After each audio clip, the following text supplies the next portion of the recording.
Mr. Sergeant of Arms, invite the members into the chamber and close the doors. I hereby declare the House of Representatives of the 112th General Assembly of the State of Tennessee now in session. Will the visitors please stand? Will the visitors in the gallery? Will the members please stand? Will the visitors in the galleries please stand and remain standing through the Pledge of Allegiance? Representative Lynn will serve as chaplain of the day. Thank you very much, Mr. Speaker. Friends, it is very humbling to know that one of the most important things we can do in our positions is to pray. So please pray with me. Oh, Father, we love you. Descend upon us the manifest presence of the Holy Spirit as we pray, as well as the sweet presence of your Son, Jesus Christ. We ask that you accept our thanks, prayers, and praise, and consider our words worthy. God, you are merciful, and your timing and wisdom are beyond our understanding. You created all, you know all, and you witness all.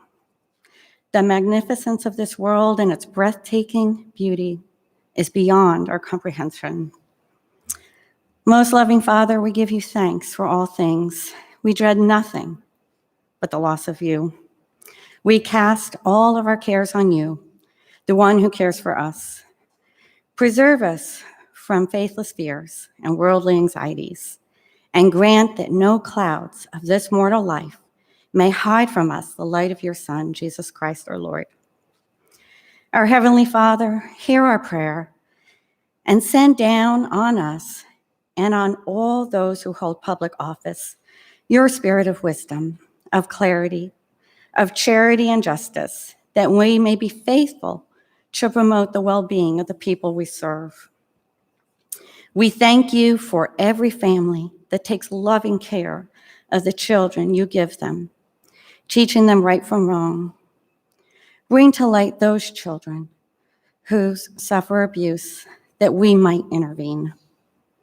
Surround us with your grace and peace, and preserve us from this coronavirus. By your Spirit, lift up those who are ill, console the sick and those who mourn. Grant to the physicians, the nurses, and assisting staff wisdom and strength, skill, diligence, and patience. O Lord, your Son came not to be served, but to serve. Protect and strengthen our first responders, our troopers, our officers, our firefighters, and others, the brave who work to protect families and rescue others. We ask you to bless all who, following in Jesus' steps, serve the soul. Endue them with your Spirit, wisdom, and courage, that they may strengthen their flock and raise up those who fall as they minister to the suffering, the friendless, and the needy. Heavenly Father, remember before you those who suffer want and anxiety from lack of work. Bless them with suitable and fulfilling employment with a just reward for their labor. Father, look with mercy on the aged. We pray that they know you. Their increasing years may well bring them weakness and distress or isolation. We pray that they reside in homes of dignity and peace with understanding helpers.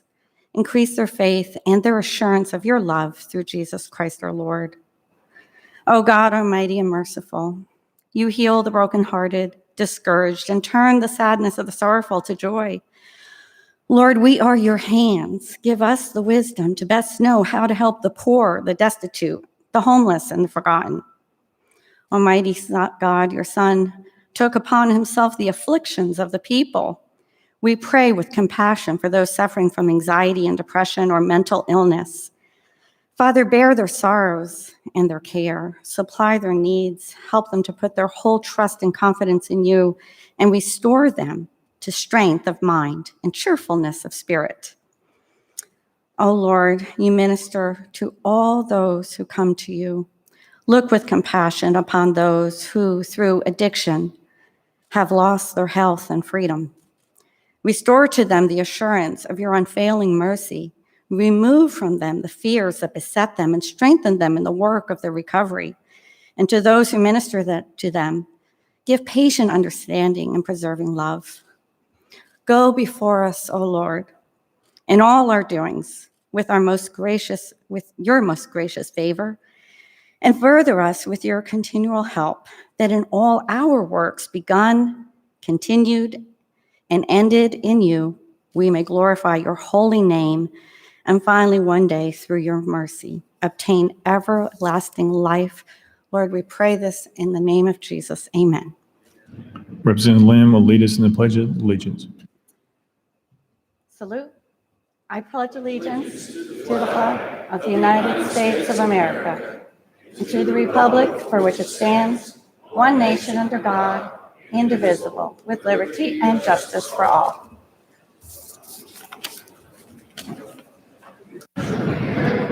Ms. Clerk, please take the roll. Roll call.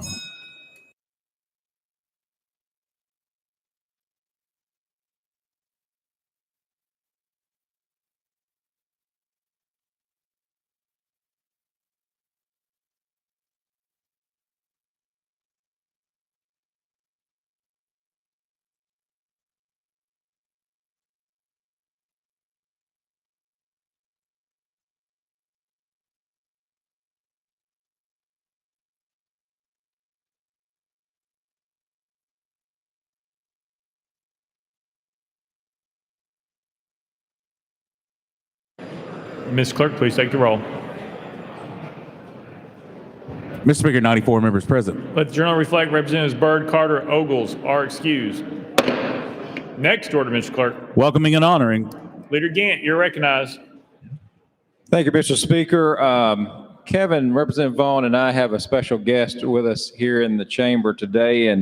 And Saturday, I was going about my normal running my errands, and I went to the local farm supply store and met Jacob Yount, which is up in the balcony here, and he has a interest in going into public service one day. So he's going to shadow me and Representative Vaughn today. So if you see him around the halls, make sure you go up and introduce yourself and make sure you talk good about me and Representative Vaughn. So thank you, Jacob, for being here. Let's make him welcome.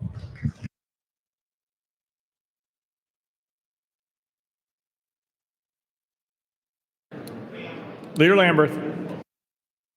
Thank you, Mr. Speaker. We have a very special guest with us today. Both Representative Garrett, Representative Weaver, and myself would like to make welcome Deanne DeWitt, one of our county commissioners. Please make her welcome, members.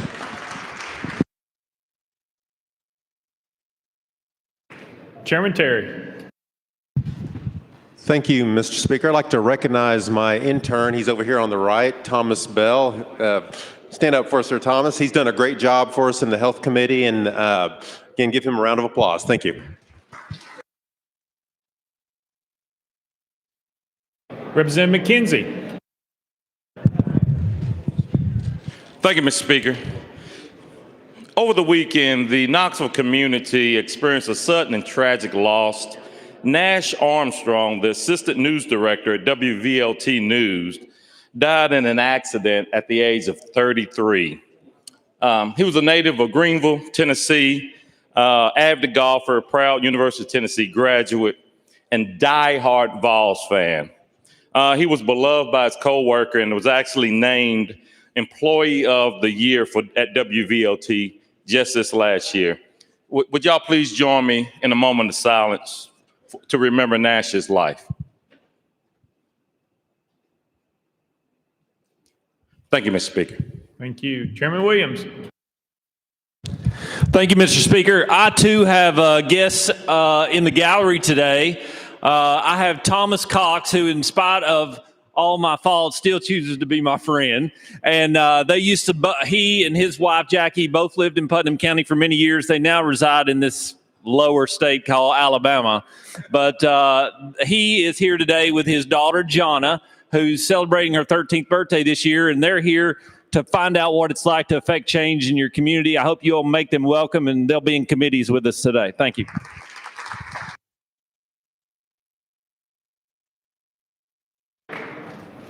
Anyone else seeking recognition? Representative Powell.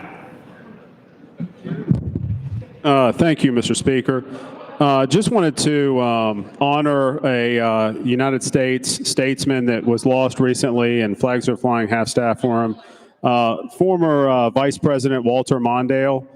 He was a vice president of this country, also an ambassador, a United States senator, and championed a lot of great causes. He helped make sure and that the office of vice president, he really reshaped it to the office that we know today. Obviously, he himself as a presidential candidate didn't fare as well. But, he served this nation admirably. And if we could just have a moment of silence for Vice President Walter Mondale. Thank you, Mr. Speaker. Anyone else seeking recognition? Representative Russell. Thank you, Mr. Speaker. I just want to thank my administrative assistant, TJ Sutton, for all she does, and all of our administrative assistants for all they do on Administrative Assistance Day. Thank you, Mr. Speaker. Thank you. Anyone else seeking recognition? Seeing none. Next order, Mr. Clerk. Introduction to resolutions. Lear Lambert, you're recognized. Mr. Speaker, I move that all resolutions properly filed be introduced pursuant to Rule Number 17 and placed on the consent calendar, refer to the appropriate standing committee. Without objection, so ordered. Next order, Mr. Clerk. Senate Joint Resolutions congratulatory and memorializing. Lear Lambert, you're recognized. Thank you, Mr. Speaker. I move that all Senate joint resolutions congratulatory and memorializing lying on the desk be placed on the consent calendar pursuant to Rule Number 17. Without objection, so ordered. Next order, Mr. Clerk. Resolutions lying over. Lear Lambert, you're recognized. Thank you, Mr. Speaker. I move that all resolutions lying over be referred to the appropriate standing committee. Without objection, so ordered. Next order, Mr. Clerk. Introduction of bills. Lear Lambert, you're recognized. Thank you, Mr. Speaker. I move that House Bills 1633 be introduced and passed on first consideration. Without objection, so ordered. Next order, Mr. Clerk. Senate bills on first consideration. Lear Lambert, you're recognized. Thank you, Mr. Speaker. I move that Senate Bills 555, 708, 788, 863, 897, 972, 1076, 1323, 1380, 1392, 1417, 1437, 1440, and 1590 transmitted by the Senate be held on the desk pending third consideration of their companion House bills. Without objection, so ordered. Next order, Mr. Clerk. Senate bills on second consideration. House bills on second consideration. Petitions and memorials. Reports from standing committees. Reports from select committees. Calendars. Mr. Speaker, the House has a consent calendar. Chairman Zachary, you are recognized. Thank you, Mr. Speaker. I move passage of the consent calendar on third and final consideration in keeping with Rule 50. Gentleman moves passage of the consent calendar, properly seconded. Mr. Clerk, any objections been filed? Mr. Speaker, item 5, House Joint Resolution 417 has been objected to by Chair Lady Littleton.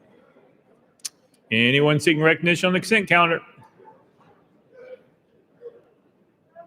Seeing none. We are voting on the consent calendar. All members in favor vote aye when the bell rings. Those opposed vote no. Has every member voted? Does any member wish to change their vote? Gann, aye. Weaver, aye. Sparks, aye. Hazelwood, aye. Williams, aye. Mr. Clerk, please take the vote. Ayes 93, no nays. Having received a constitutional majority, I declare the consent calendar passed. I objection. The motion to reconsider is tabled. Next order, Mr. Clerk. House Bill 966 by Representative Carringer and others relative to private funding for elections. Mr. Speaker, Senate bills on the desk. Representative Carringer, you are recognized. Thank you, Mr. Speaker. I move to substitute and conform to Senate Bill 1534. Representative Carringer moves to substitute and conform Senate Bill 1534, properly second. Without objection, so ordered. Representative Carringer. Thank you, Mr. Speaker. I move passage of Senate Bill 1534 on third and final consideration. Representative Carringer moves passage of Senate Bill 1534 on third and final consideration, properly second. Mr. Clerk, call for First Amendment. House Local Government Committee Amendment number 1. Mr. Speaker, same as Senate Amendment number 1. Chairman Crawford, you are recognized. Thank you, Mr. Speaker. I move to withdraw. Without objection, Amendment number 1 withdrawn. Next amendment, Mr. Clerk. Mr. Speaker, no further amendments. Representative Carringer, you are recognized. Thank you, Mr. Speaker.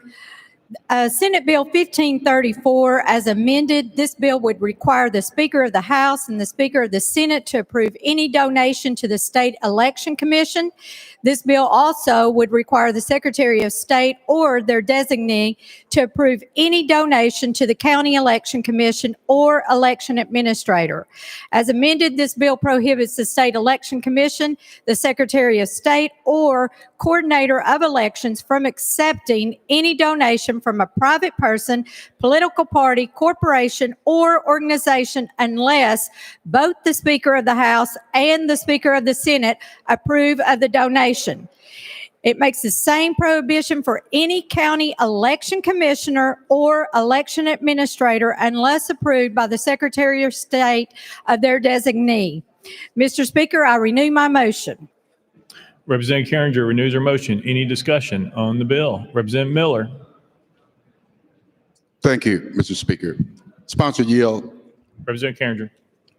She does. Representative Miller. Could you give me, I guess, a couple of examples of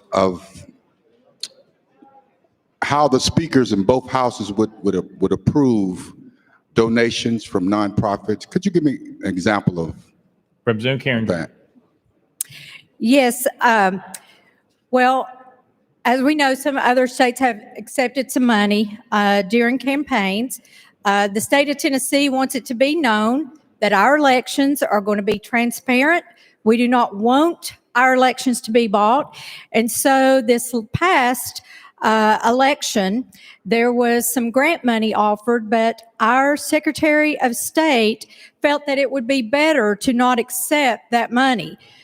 However, one of our counties in the state of Tennessee accepted $475,000 in grant funds this past election.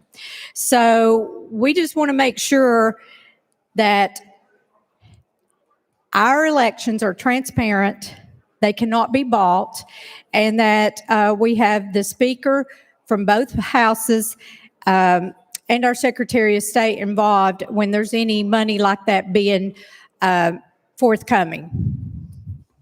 Representative Miller. Thank you, Mr. Speaker. So the example that you gave of the $400,000.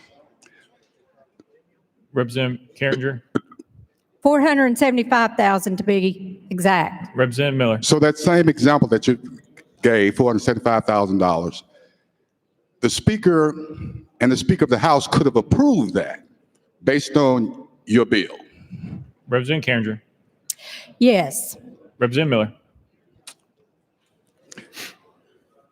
Right now, would you have agreed with that? Because you don't agree with the $475,000 today. You disagree with that, what happened? Representative Carringer.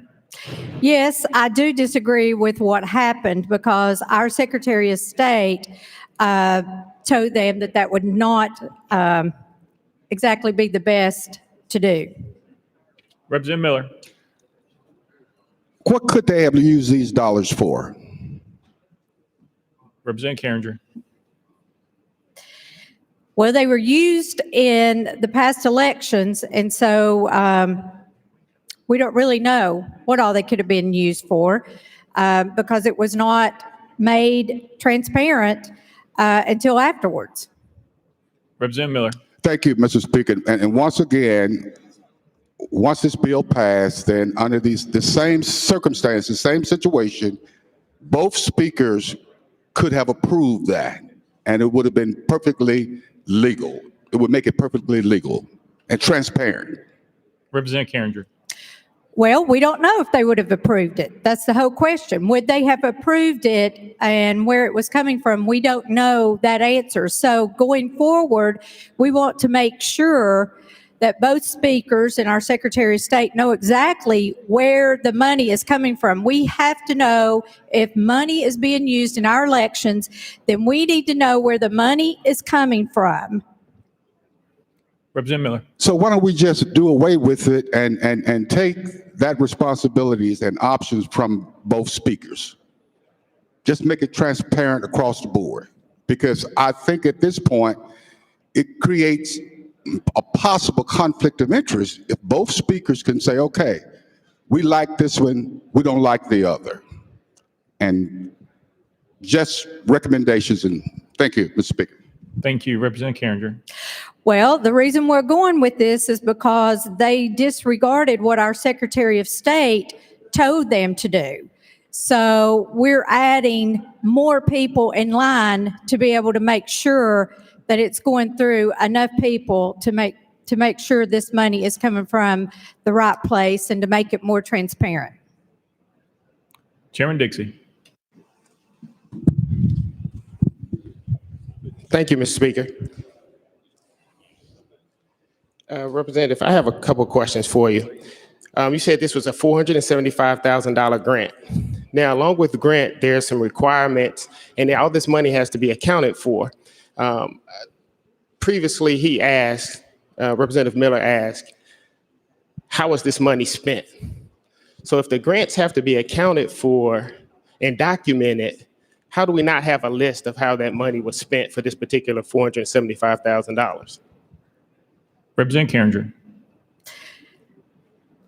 I don't understand why everybody is so concerned. If you're wanting our elections to be transparent and know where all the money's coming from to be used, which is why I'm bringing this bill. And so therefore, I thank you for your comments. This has been going for a long time and no one's come to me with any questions. So thank you for your comments on it. Representative Williams. Thank you, Mr. Speaker. Thank you, Representative Dixie. Currently, there is no requirement as to how the money is spent for the grants. What this would do is create a process by which someone who wanted to give the money to the community, just like they did now, this gives them a process by which they could do it. And in a part of submitting for that process, those individuals will have to submit how and who the money is going to during that process to both speakers of the House, and it would have to be approved. And so under the guidelines that you just described, the monies that were get, there were no restrictions to the money whatsoever. This would allow for transparency and accountability for those monies. Chairman Dixie. Okay, given that, taking that, with this $475,000, if we felt like something was inappropriate going on, we have, and with our excellent Secretary of State, there is zero examples of fraud in our election fraud in Tennessee. So I'm not sure how this is going to help or hurt what we have going on. But I'm pretty sure that in any grant that you have, there's some requirements and some statutes that you have to meet in order to show some documentation for how this money is spent. A lot of people just don't give you money and say, here you go, you do whatever you want to. They want to know what you did with it. Representative Williams. Thank you, Mr. Speaker. It's a good question. The facts are that there's no accountability for this money currently. What this does is bring accountability to the process as it relates to that. If there was no ill intent involved with the contributions to election administrators, then they should have no problem with going through the process. All this does is bring accountability to the process. No one's saying they can't do it. It excludes things like pins. If you want to get pins, you could do that. But it has nothing to do with anything other than following the money and where it goes and how it's spent. And I think as it relates to comments, there's no fraud as it relates to elections because our Secretary of State is doing a fantastic job as it relates to elections. This deals with the money involved with elections, not the actual elections themselves. Thank you. Chairman Dixie. Couple things. Wanted to kind of circle back. I think the whole purpose of this is because you feel like the money could influence the election or would influence the election process. So if you don't feel like there's any correlation, then there's no need for this law in particular. Also, this bill states that both the speaker and the lieutenant governor have approval for this. That is very subjective unless there is some criteria for which they will be evaluated. Now, if you can show me the requirements, the standards that they will be judged upon, and it won't be as if it was mentioned earlier, I like this one, I don't like that one, then it may be a little bit more palatable for us to accept this bill. But it's a little hard to vote for this bill and you just giving it, and it's still going to be subjective on the approval process. Representative Williams. I have the full faith and confidence in our Speaker of the House to be able to be objective as it relates to the expenditure of these dollars, and I hope that you would too. Chairman Dixie. Thank you, Mr. Speaker. Thank you. Representative Smith. Thank you, Speaker Sexton, and thank you, sponsor of the bill. I want to make a quick distinguishing remark. As is the case with any grant, grants come with strings attached, and the grantor typically will have a construct or requirements on how that money is spent.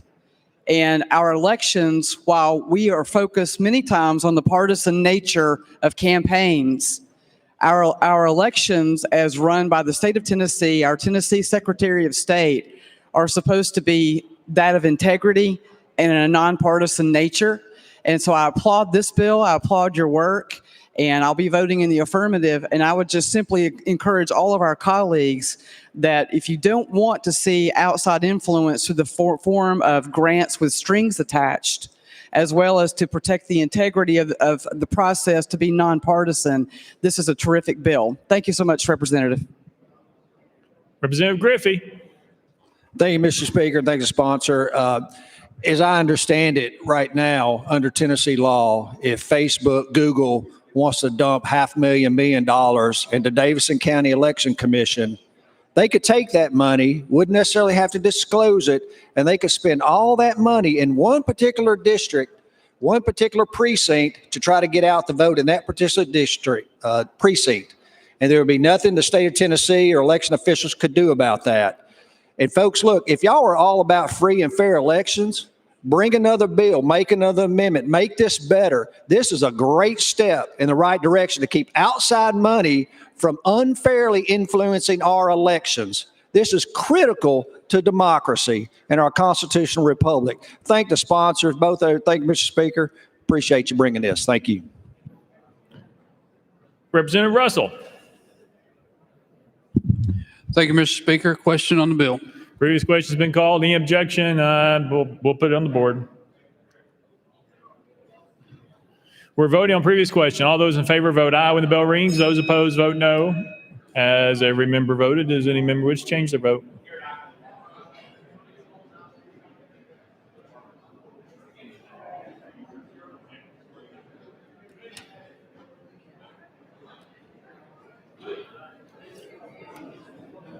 Williams, aye. Mr. Clerk, please take the vote. Aye, 70, 23 nays. Previous question prevails. We are voting. All those in favor of Senate Bill 1534, vote aye when the bell rings. Those opposed, vote no. Has every member cast their vote? Does any member wish to change their vote?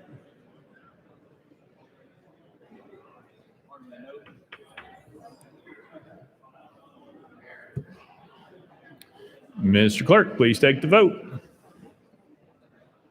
Aye, 72, 20 nays. Senate Bill 1534, having received a constitutional majority, I hereby declare passed without objection. The motion reconsider is tabled.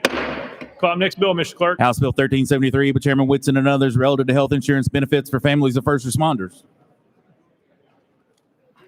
Chairman Whitson, you are recognized. Thank you, Mr. Speaker. I move passage of House Bill 1373 on third and final consideration. Chairman Whitson moves passage, properly seconded. Mr. Clerk, call the first amendment. House Local Government Committee Amendment number 1. Chairman Crawford, you are recognized. Thank you, Mr. Speaker. I move to adopt. Chairman Crawford moves adoption amendment number 1, properly seconded. Any discussion?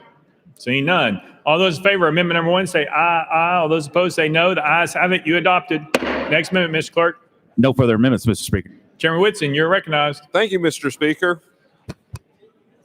Nearly 4 years ago, the General Assembly voted to reimburse local governments that provided health insurance benefits to families of first responders killed in the line of duty after their death. This bill simply adds allowing the calculation of benefits under the federal COBRA program for the reimbursement of health insurance benefit costs for a first responder's surviving family. With the passage of this bill, the Department of Finance and Administration can reimburse local governments for the health insurance premiums or expenses for COBRA coverage for the families who have lost a loved one in the line of duty. I'd like to thank the Department of Finance and Administration and the Tennessee Association of Chiefs of Police for working together to help bring about this legislation. For that, Mr. Speaker, I renew my motion. Chairman Whitson renews his motion. Any discussion on the bill? Any objection to the question? Seeing none. All those in favor of House Bill 1373 as amended, vote aye when the bell rings. Those opposed, vote no. Has every member voted? Does any member wish to change their vote?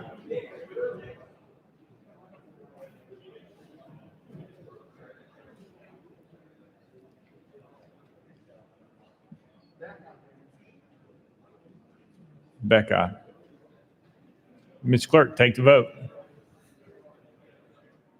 Ayes 91, no nays. House Bill 1373, having received a constitutional majority, I hereby declare passed without objection. The motion reconsider is tabled. Call up next bill, Mr. Clerk. House Bill 1578 by Chairman Moon and others relative to veteran sick leave. Chairman Moon, you are recognized. Thank you, Mr. Speaker. I move passage of House Bill 1578 on third and final consideration. Chairman Moon moves passage, probably seconded. Mr. Clerk, call up First Amendment. House State Government Committee Amendment number 1. Chairman Kiesling. All right. Thank you, Mr. Speaker. With this amendment, the bill will then specify that unused yearly leave will not be carried over to the next year. I'm going to defer to the sponsor. We move to adopt. Chairman Kiesling moves adoption. Amendment number 1, properly seconded. Any discussion on the amendment? Seeing none. All those in favor of amendment number 1 say aye. Aye. All those opposed say no. The ayes have it. You adopted. Next amendment, Mr. Clerk. Mr. Speaker, no further amendments. Chairman Moon, you are recognized. Thank you, Mr. Speaker. This bill comes from the Veterans Caucus and will provide 36 hours of additional sick leave annually for a state employee who is a veteran with a service-connected disability of 30% or more. As amended, the additional sick leave hours do not accrue and must be used to attend appointments related to the service-connected disability. Mr. Speaker, I renew my motion. Chairman Moon renews his motion. Any discussion on the bill? Any objection to the question? Seeing none. All those in favor of House Bill 1578 as amended, vote aye when the bell rings. Those opposed, vote no. Has every member voted? Does any member wish to change their vote? Mr. Clerk, please take the vote. Ayes 93, no nays. House Bill 1578, having received a constitutional majority, I hereby declare passed. Without objection, the motion to reconsider is tabled. Call up next bill, Mr. Clerk. House Bill 749 by Chairman Boyd relative to construction. Chairman Boyd, you're recognized. Thank you, Mr. Speaker. I move passage of House Bill 749 on third and final consideration. Chairman Boyd moves passage, probably seconded. Mr. Clerk, call it First Amendment. House Commerce Committee Amendment number 1. Chairman Vaughn, you're recognized. Thank you, Mr. Speaker. Amendment 1 rewrites the bill, so we're going to leave that explanation up to the sponsor, but we happily move to adopt it. Chairman Vaughn happily moves to adopt amendment number 1, probably seconded. Any discussion on the amendment? Seeing none. All those in favor of amendment number 1 say aye. Aye. All those opposed say no. The ayes have it. You adopted. Next amendment, Mr. Clerk. Mr. Speaker, no further amendments. Chairman Boyd, you're recognized. Thank you, Mr. Speaker. Members, House Bill 749 was brought by the Safe Building Practices Coalition that functions under the umbrella of the Tennessee Chamber of Commerce. This legislation creates a uniform and compliant process for local governments to adopt codes or regulations that involve building materials. This process would require local governments to adopt building material codes or regulation through the local legislative body on 2 separate readings and only requires a simple majority. This bill does not impact local government's authority over zoning or planning, nor does it remove local authority to promulgate regulations under private act charters, home rule charters, or general law charters or other state laws except when they conflict with this legislation. Mr. Speaker, I renew my motion. Chairman Boyd renews his motion. Any discussion on the bill? Representative Sparks. Thank you. Thank you, sponsor. Sponsor yield. Chairman Boyd. I do. Yeah, I just want to thank you for bringing this up. In committee, we talked about, or at least I talked about, the affordable housing crisis that we have currently in Middle Tennessee and across the state. Maybe this is a small step for maybe deregulation. It still gives the locals approval. But I just talked to a realtor yesterday, folks, and the cost of just lumber and steel that's increased added $50,000 to a home. $50,000. Rents have skyrocketed back home. Maybe this doesn't do much, but just want to bring awareness to the members and folks at home that the cost of a new home today, $83,000 is just permits, taxes, and regulation. So thank you, Chairman Boyd, for this piece of legislation. Representative Griffey. Thank you, Mr. Speaker. Will sponsor yield? Chairman Boyd. I do. Thank you, Mr. Speaker. Thanks, sponsor. Is this legislation going to add an additional requirement for certain municipalities, jurisdictions, if they want to limit the size of the signs, the look of the buildings, the materials used, say in Germantown, Tennessee, Franklin, other municipalities that have restrictive building codes and the type of materials that are used because they want to maintain a certain level of quality or a certain look about their community. Is this bill going to add an additional process where they are going to have to jump through additional hoops that they currently don't have to jump through? Thank you. Chairman Boyd. Thank you, Mr. Speaker. This sets forth a process by which all local governments in the state of Tennessee will have to adopt codes involving building materials from this point forward. So if a local government wants to use only certain building materials, of course, they can't prohibit, they cannot specifically list out building materials that are prohibited. But if they choose to use only brick or only stone or anything like that, they will have to adopt that through the city council. What this does is, and statewide, let me back up. Statewide, there are some local governments that don't have any building codes, and then there are some that delegate that responsibility to just some member of the city personnel. Sometimes they delegate it down to a committee that would do this. And in some places, they actually do run it through the city council or county commission. So what this would do is it would create a uniform way statewide that this is done that would keep them compliant with existing state law. Representative Griffey. Thank you, Mr. Speaker. Thank you, sponsor. To me, I've always tried to go by the old adage, if it's not broken, don't try to fix it. It seems to me like we already have a process. It's working, it's functioning. It allows our local municipalities to make the decision what's best for them at the local level. I think that this is adding an additional process to interfere with our locals' abilities to make those decisions at the local level. So thank you very much, Mr. Speaker. Thank the sponsor for the legislation. Representative Freeman. Thank you, Speaker. You know, when,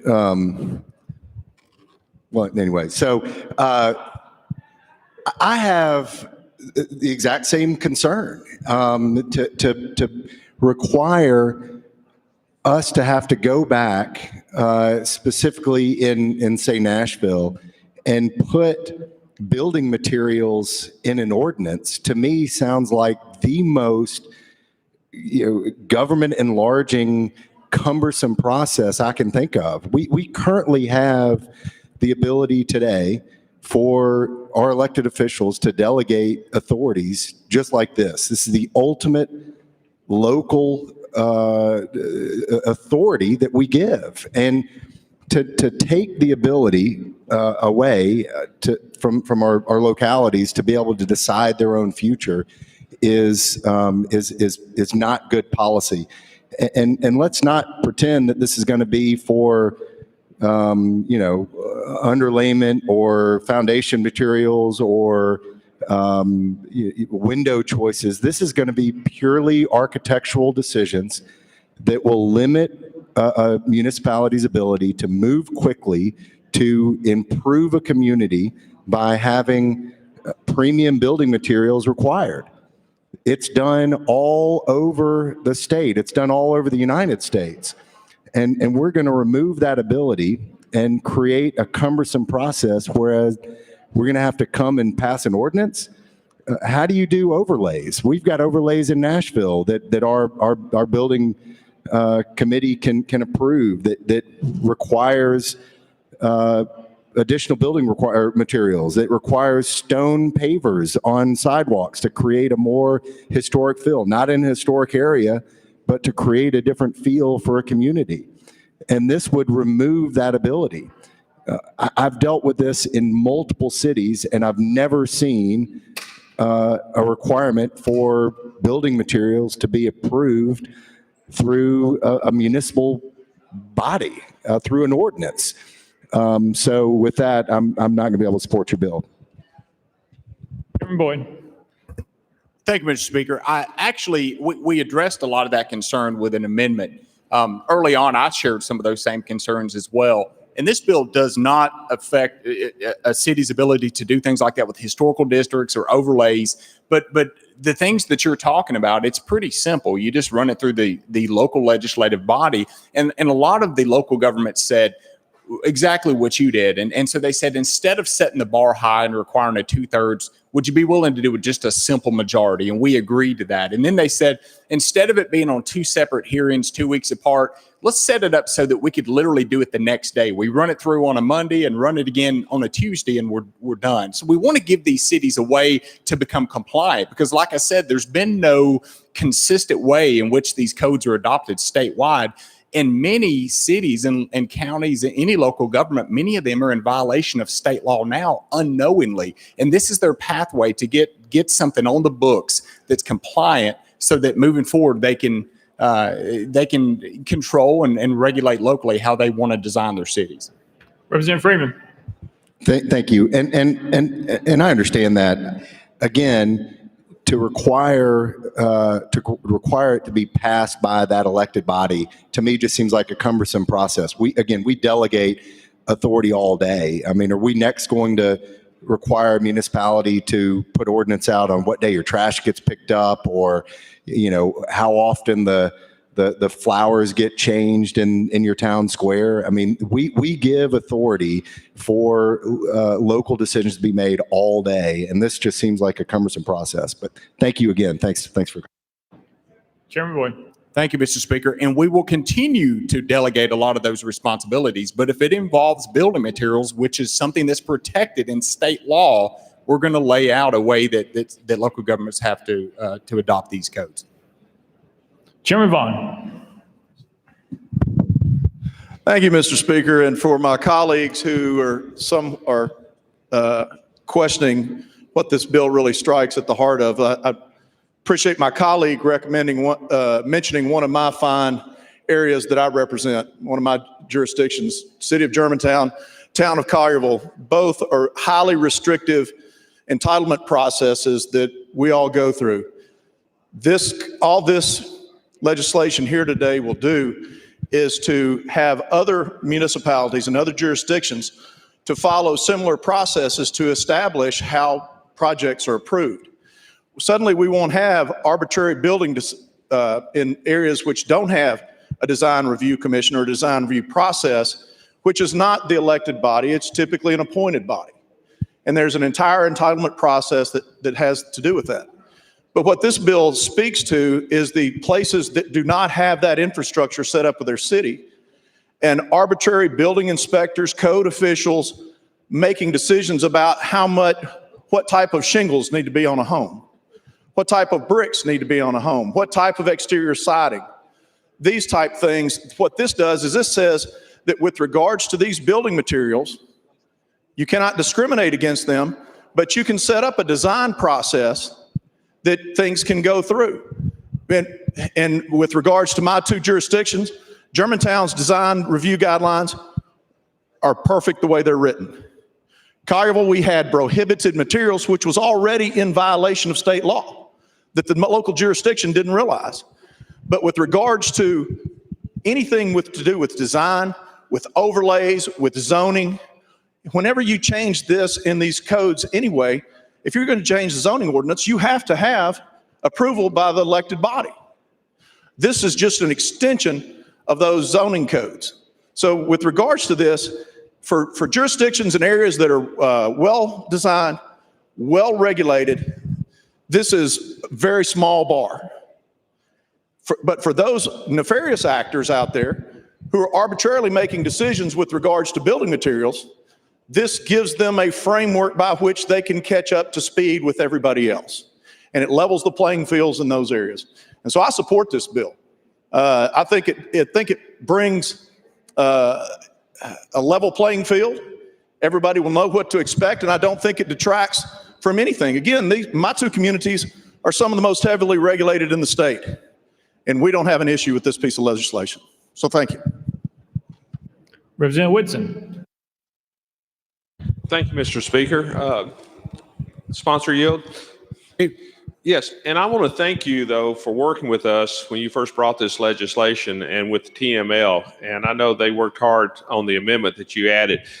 In our city, in our county, we've had over 5,000 housing starts just in the past 2 years.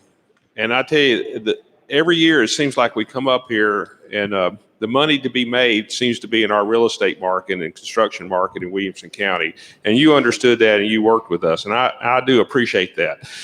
But you did say one thing. I just want clarity on that. You said the legislation, we can establish what materials are allowed, but you said we cannot prohibit materials. Was that true? Chairman Boyd. Thank you, Mr. Speaker. You could not say that a particular building material is excluded. That is already covered in state law. What this does is it creates a compliant way for a city to say, we only allow brick. It both says the same thing, but it's kind of a reverse engineer way of outlining what building materials are approved. Representative Mr. Speaker, thank you. So my city, my county can say, we only allow brick construction in this neighborhood or this district, and that would comply with the law that you presented. Chairman Boyd. Thank you, Mr. Speaker. If they follow this process, they can do that. Representative Whitson. Thank you, Mr. Speaker. Thank you, sponsor. Thank you. Representative Williams. Thank you, Mr. Speaker. I move previous question. Previous question has been called. Any objection to previous question? Seeing none. All those in favor of House Bill 749 as amended, vote aye when the bell rings. Those opposed, vote no. Has every member voted? Does any member wish to change their vote?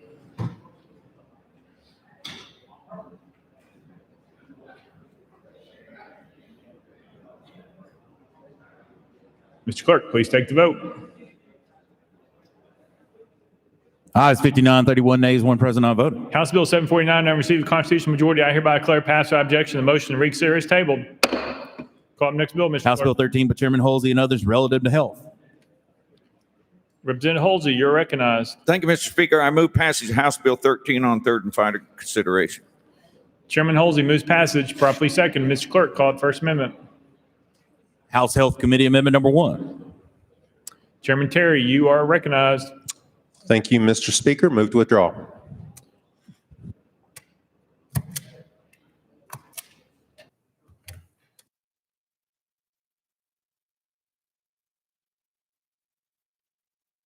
Without objection, amendment number 1 withdrawn. Next amendment, Mr. Clerk. House Health Committee Amendment number 2. Chairman Terry, you're recognized. Thank you, Mr. Speaker. This amendment makes the bill. I defer to the sponsor for further explanation. Move to adopt. Chairman Terry moves adoption of amendment number 2, properly seconded. Any discussion on the amendment? All those in favor of amendment number 2 say aye. Aye. All those opposed say no. The ayes have it. You adopt it. Next amendment, Mr. Clerk. Mr. Speaker, no further amendments. Chairman Halsey, you're recognized. Thank you, Mr. Speaker. This bill says that state government or local government cannot force people to take a COVID-19 vaccine against their will. Now, the amendments say, well, yeah, they can, and here's who they can do it to. And 45 hospitals and those employees in those 45 government-owned hospitals, they can be forced. And medical students in higher education, dental students, pharmacy students, and medical students, or medical care students, they're also exempted out of this bill. I renew my motion. Chairman Halsey renews his motion. Any discussion on the bill? Representative Lynn, you're recognized. Thank you so much for bringing this bill. This was a huge concern for my constituents and even my family.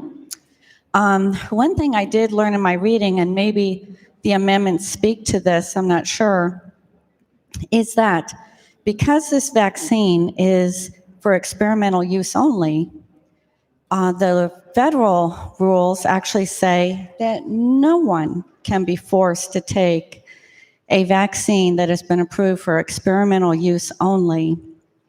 And I hope that is still the case, because this vaccine is not approved. It still needs 2 years of study, I'm sure, as you well know. And then once those 2 years come in, they have to study the results and see who needs to take precautions, or maybe how they would need to adjust the vaccine to protect the most people as possible and ensure their health going forward. So with these amendments, do they acknowledge that this is a vaccine that's only been approved for experimental use, and that the federal government's rules, their own rules, do state that no one for any purpose can be forced to take a vaccine that has been approved only for experimental use. Chairman Holsey. Yes, thank you. And no, the amendments do not address that, and you are correct. The fear that lots of folks in my district and your district as well has is that when it does become approved, it will become a forced issue. Representative Lynn. Well, once again, thank you so much for sponsoring this legislation and ensuring freedom for Tennesseans. Thank you. Chairman Todd, you're recognized. Thank you, Mr. Speaker. And I too appreciate you bringing this legislation. I just wanted one point of clarification. You read off a list of students that this would not apply to, and I'm assuming those are students that through the course of their studies, they're in hospital settings and clinical work through their coursework. I just wanted you to clarify that, and that it does not apply to any other students. Chairman Holsey. Thank you, Mr. Speaker, and that is correct. The UT actually came and they were worried because medical students, dental students, pharmacy students have to do practicum work outside the university setting, and they're saying some of those institutions might require it, but it does not affect the rest of the students. Representative Thompson, you're recognized. Thank you, Mr. Speaker. Will the sponsor yield? Chairman Holsey. He does. Representative Thompson. Thank you. So as I understand this amendment, it's preventing the governor from issuing an executive order or a state of emergency like he's done many times over the last year. Is that correct? Chairman Holsey. No, this doesn't deal with the executive orders in state government. This says state government cannot force this vaccine or this medical procedure on anybody against their will, nor can local government. Representative Thompson.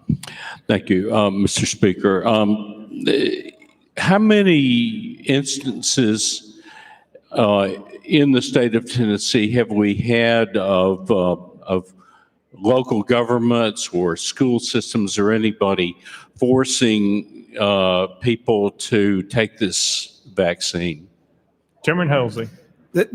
There has only been talk of it. It has not happened yet. That's the fear that lots of folks in this state have, is that it will happen. Representative Thompson.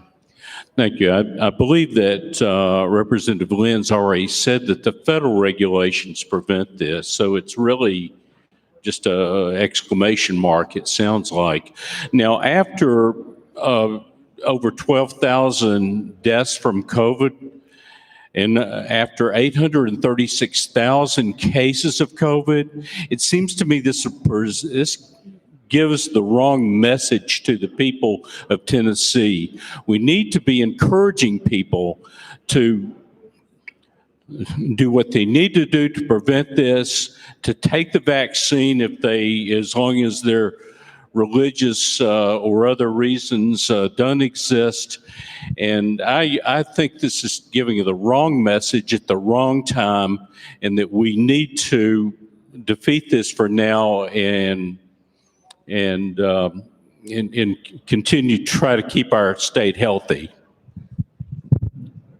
Chairman Holsey. Thank you, Representative. That argument actually came up in Health Committee. And you have to understand, right now, the United States Constitution, the Constitution of the state of Tennessee, is the supreme law of the land. It's the highest law. When you make public health the highest law, it sets aside the Constitution. Then it becomes all-inclusive because it affects every area of your life, and it's unlimited. When that happens and public health becomes the highest law, then the only competency left is in the state holding hands with the medical community. There are a great deal of people in this state who are afraid of that. This bill is an attempt to assuage those kinds of fears and keep the Constitution the highest law of the land. Out of order. Chairman Kumar, you're recognized. Thank you, Mr. Speaker. Thank you, Mr. Sponsor. Admire your commitment to liberty, and you're right. Our Constitution should be the highest law of the land. And it's been good to work with you through the Health Committee. And I think we share those values to support and uphold the Constitution. Just to clarify the air, it is important that we realize that from the federal authorities and FDA point of view, EUA is emergency use approval. It is not experimental use approval. It is the duty of the FDA that any medications or treatments that are approved are safe and effective. Safety comes first. FDA stage 1 trials and so on basically consider safety first. Once a medication or treatment is proven to be safe, then we move on to effectiveness. Trials for these vaccines were conducted in the United States and abroad. More than 70,000 Americans volunteered to take these vaccinations when their safety or effectiveness was not known.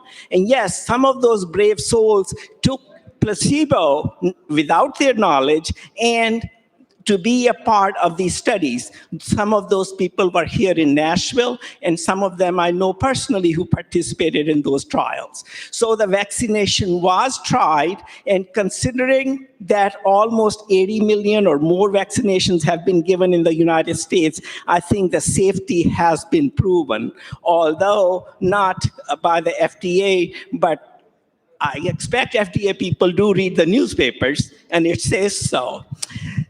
Effectiveness also has been proven. The incidence of COVID infections is low after vaccination, and even if it occurs, the disease is very, very mild. And I think from that point of view, safety and effectiveness of these vaccinations have been proven. To me, it's God's gift to science, and I think we should honor that and realize that it is not experimental treatment. Let's not call it that. Question, Mr. Sponsor, there was some discussion and concern that students who come to institutes of higher learning, colleges require certain vaccinations because students are in dormitories and packed together. There was concern about getting meningitis vaccination. What happened to that part of the amendment? Chairman Halsey. This last amendment clears that up. It doesn't affect the meningitis issue at all. The wording did cause some problems, but that's fixed now. And the way it was originally written, that First Amendment that came out of the Senate also included every student in higher education. So this amendment fixes that, and it's only confined to those students. On your other comments, the bill doesn't take up the efficacy of this vaccine at all, has nothing to do with that. This bill just reinforces individual sovereignty over their own body. Chairman Kumar. Thank you, Mr. Sponsor. The only other, I say it with hesitation, but I think it's fair to say, think about the future. We were confronted with this pandemic that was most unexpected. 2 years ago, 5 years ago, 10 years ago, it was not in anybody's vaguest imagination that something like this would come around. The paranoid part of me, and there is a little paranoia in all of us, the paranoid part of me wonders, was this chapter 1 in a subsequent biological warfare against our country by a hostile outside power? My friends, I hope not, I know not, but if it is part 1 of a biological attack and that something like this comes around, let us maintain the supremacy of our Constitution, but let us not create an atmosphere or thought that is anti-vaccine, because if we are confronted with such a calamity, as a nation, we should be together. And it is by being together that we will overcome difficult times. But let us not create a negative attitude of trust towards medical treatment and vaccination, because a biological warfare situation is a possibility. And again, I hope not and pray not. Mr. Sponsor, once again, thank you. Last question for you. Does this bill and amendment cover only COVID, or does it apply to other vaccinations, especially in schools? Chairman Holsey. Thank you, Mr. Speaker. It applies only to COVID-19 vaccine, and that Wuhan communist China thing, I think you're onto something there. Chairman Kumar. Thank you, sir. I am still concerned that it applies to other school vaccinations. Chairman Holsey. It does not. Chairman Kumar. Thank you, Mr. Speaker. Thank you, Mr. Chairman, and thank you, my friends. Thank you. Representative Shaw. Thank you, Mr. Speaker. Sponsor Yield. Indeed. I rise to, I will vote against this bill, and I'll tell you why. Because I rise to talk about about personal experiences.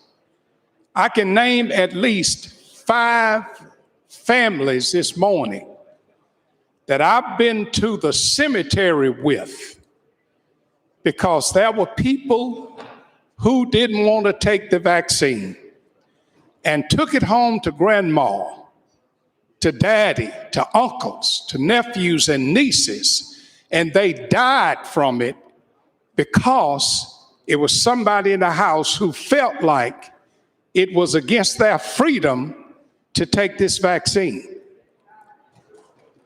I tell you something, we're trotting on dangerous ground to encourage people not to try to help bring this virus or flatten it down if we can.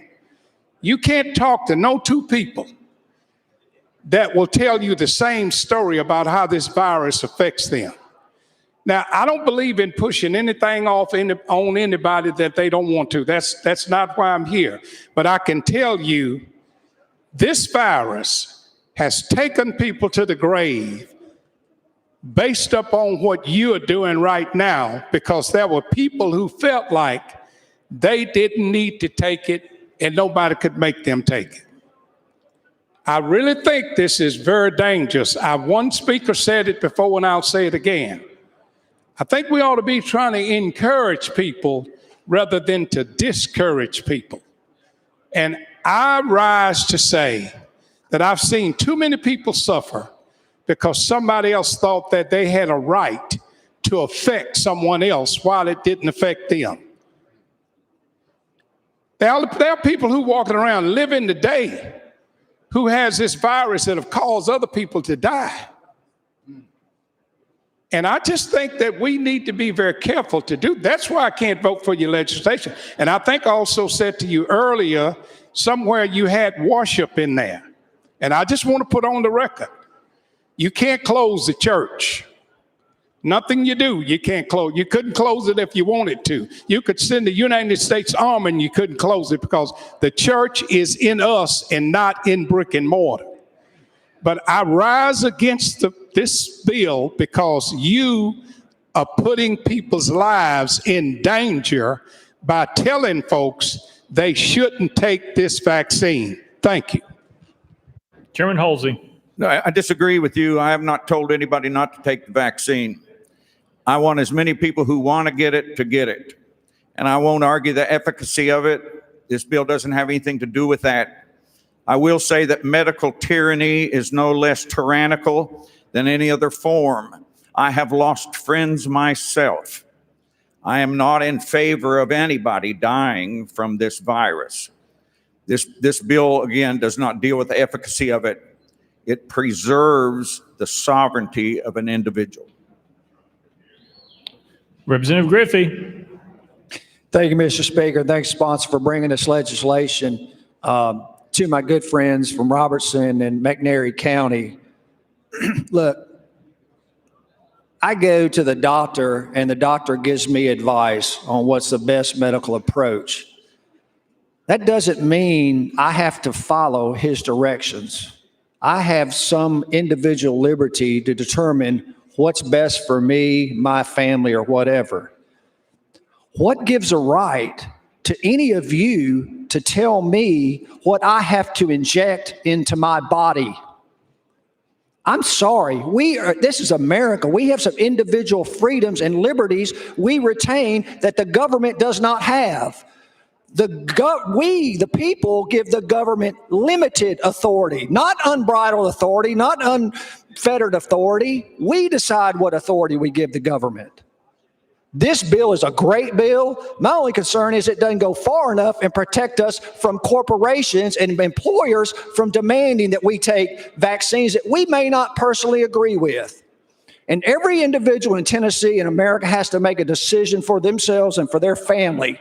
Is this vaccine, is this medication, is this appropriate for me, is this appropriate for my family? It's not the job of any of us up here in the General Assembly to make those decisions for people and their families. I rise in support of this. I wish we would go further. Thank you very much, Mr. Speaker. Thank you, sponsor. Out of order. Hold your applause, please. Representative Parkinson, you're recognized. Thank you, Mr. Speaker.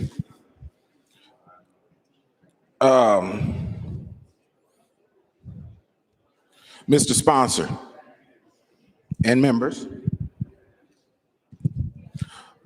I'm actually going to vote for this bill. No applause necessary. Thank you. No, seriously, no applause necessary. Thank you for that one clap, though, Representative Cassidy. Vaccination should take it. Those people who need this vaccination need to take it. My body is the last bastion of freedom that I have here. But here's the issue. Here's the challenge. Here's the rub. We can't say that when it's convenient. We can't say that I want to keep my liberties when it's convenient. This is my body. I should decide what goes in it. But at the same time, we say that this is our body. We decide how we're going to treat it, what we're going to do with it. But you don't say the same thing when it comes to women. Truth. But we can't say this when it's convenient. We also talk about keeping government out of our lives or at bay. But in this body, we give government, when it's convenient, power to do everything just about. But here's a case where we're finally saying, government, stand down. You can't have it both ways. I'm supporting the bill because this is my body. But we need to have that, keep that same energy when it comes to women's bodies and when it comes to other things.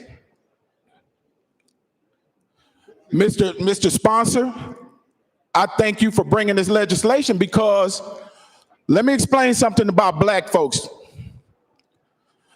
There are many black folks across this country who are deathly afraid of this vaccination and being forced to take this vaccination.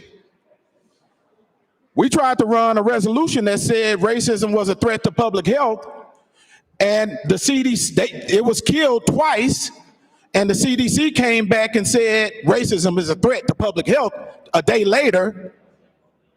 And what the sponsors bill does is gives us as black people an opportunity to say no to government and being forced to take a test when we know the history in the United States when it comes to health care and the treatment of black folks has been disparate and experimental. Representative Parkinson, let's get it on the bill. On the bill. On the bill. That's actually on the bill because this is why I'm supporting the bill. Because it gives us an opportunity to decide for ourselves what we want to do with our bodies and to refuse if it's looking like we're being experimented on or not, to be able to say, no, you can't force me to take this vaccination. Now, here's the other thing, though.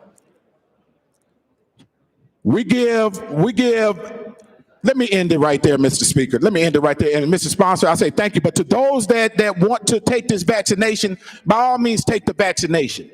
For those that don't want to take this vaccination, I don't believe that you should be forced to take this vaccination. Thank you, Mr. Sponsor. Representative Hardaway. Thank you, Speaker Sexton. To the sponsor, I've got some technical clarifications that I need. Is this applying only to COVID-19 vaccinations? Chairman Halsey. That's correct. Representative Hardaway. Thank you. So it would not apply to, let's say, one of the variants, South African, Brazilian, UK, stuff that we haven't developed a vaccine against yet? Chairman Halsey. That's correct, and it only applies to state and local government, doesn't apply to private business. Representative Hardaway. Thank you. And when you say businesses, would that mean that clinics and hospitals are exempted? In other words, they would still be within their rights to require employees, doctors, nurses, therapists, et cetera, to take the vaccine as a requirement for employment? Chairman Halsey. I tried to stop it, but you're correct. Representative Hardaway. Thank you, sir. And on higher ed institutions, when we talk about students, would the higher ed institutions be able to make residents or the students in residence areas that require vaccine for you to be allowed to have a dorm room, to put it simply?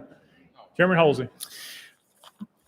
The universities in Tennessee could not force students to take a COVID-19 vaccine against their will, except for medical students, dentistry students, pharmacy students, or another healthcare profession in the university. Representative Hardaway.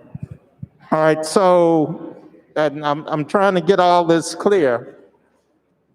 If my child wanted to be in the dorm and wasn't a medical student, dental student, or healthcare student, would the school be within its rights to say, take the vaccine if you want a room? Chairman Halsey. Under this bill, they cannot do that. Representative Hardaway. All right, thank you. My last question is about first responders. Would local government, city, county, be able to require first responders to take the vaccine? Chairman Halsey. If it's a private company, they could. If it's run by a county or a city, they can't.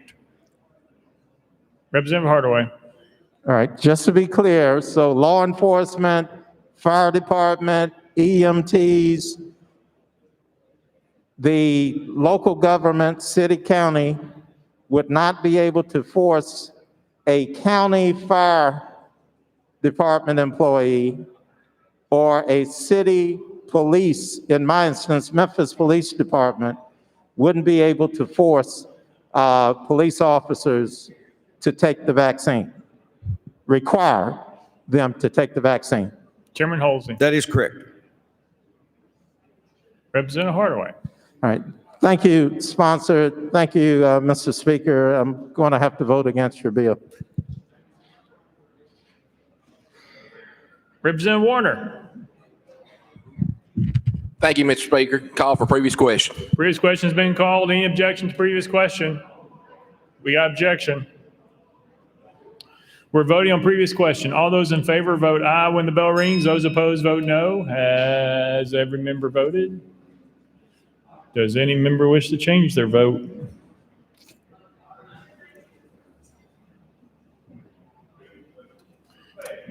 Mr. Clerk, take the vote.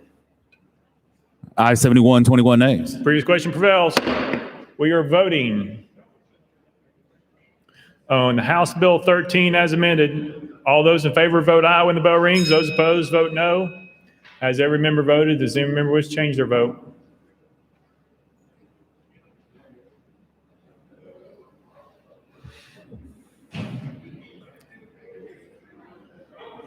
Mr. Clerk, please take the vote.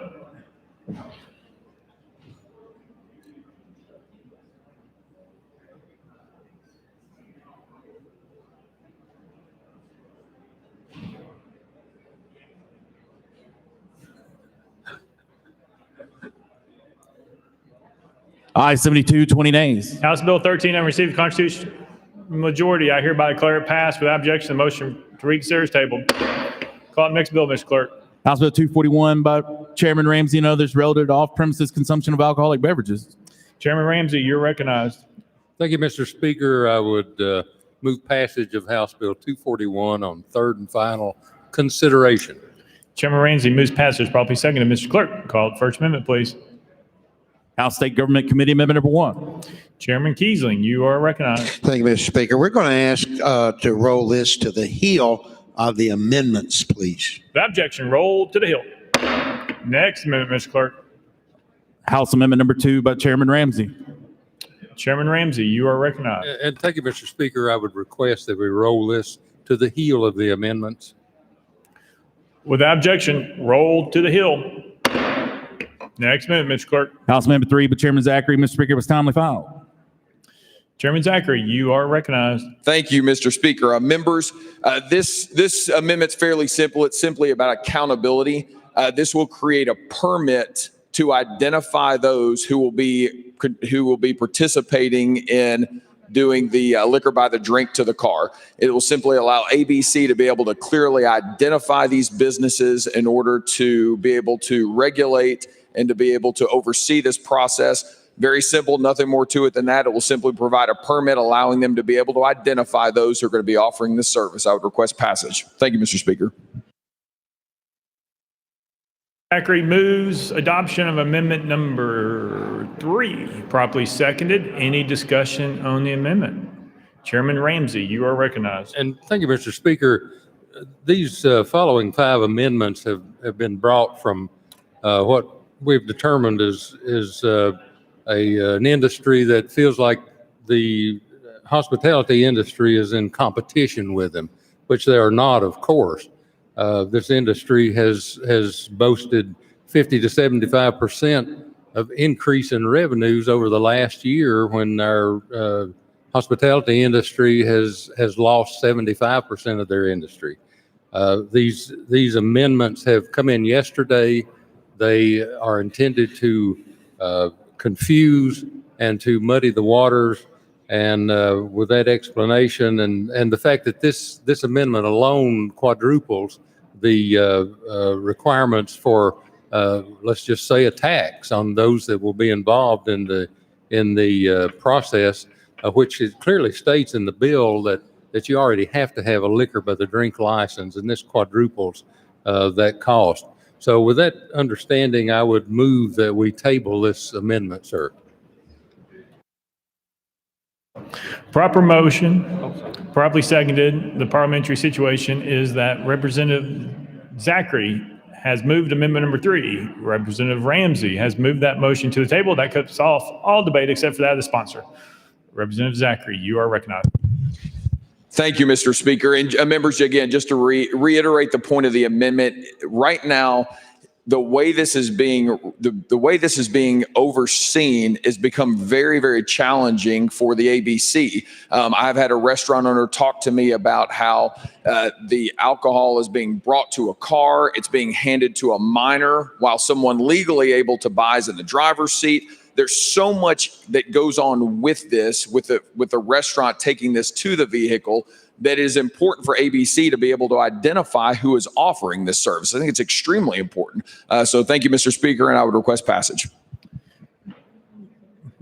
The parliamentary situation is Representative Zachary has moved amendment number 3. Representative Ramsey has moved that motion to the table. We're voting on the tabling motion. All those in favor vote aye. When the bell rings, those opposed vote no. Has every member voted? Does any member wish to change their vote?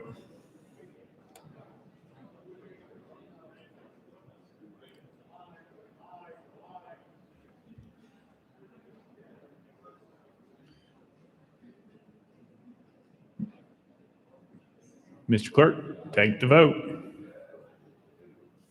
Ayes 58, 27 nays, 3 present, not voting. The ayes have it. The motion is tabled. Next amendment, Mr. Clerk. House Amendment 4 by Representative Cochran. Mr. Speaker, was timely filed. Representative Cochran, you are recognized. Thank you, Mr. Speaker. Yes, what this amendment does is it defines serving size. Currently in the bill, serving size is not clearly defined when it comes to just alcoholic beverages. So essentially, I mean, you could get a 16-ounce cup of liquor.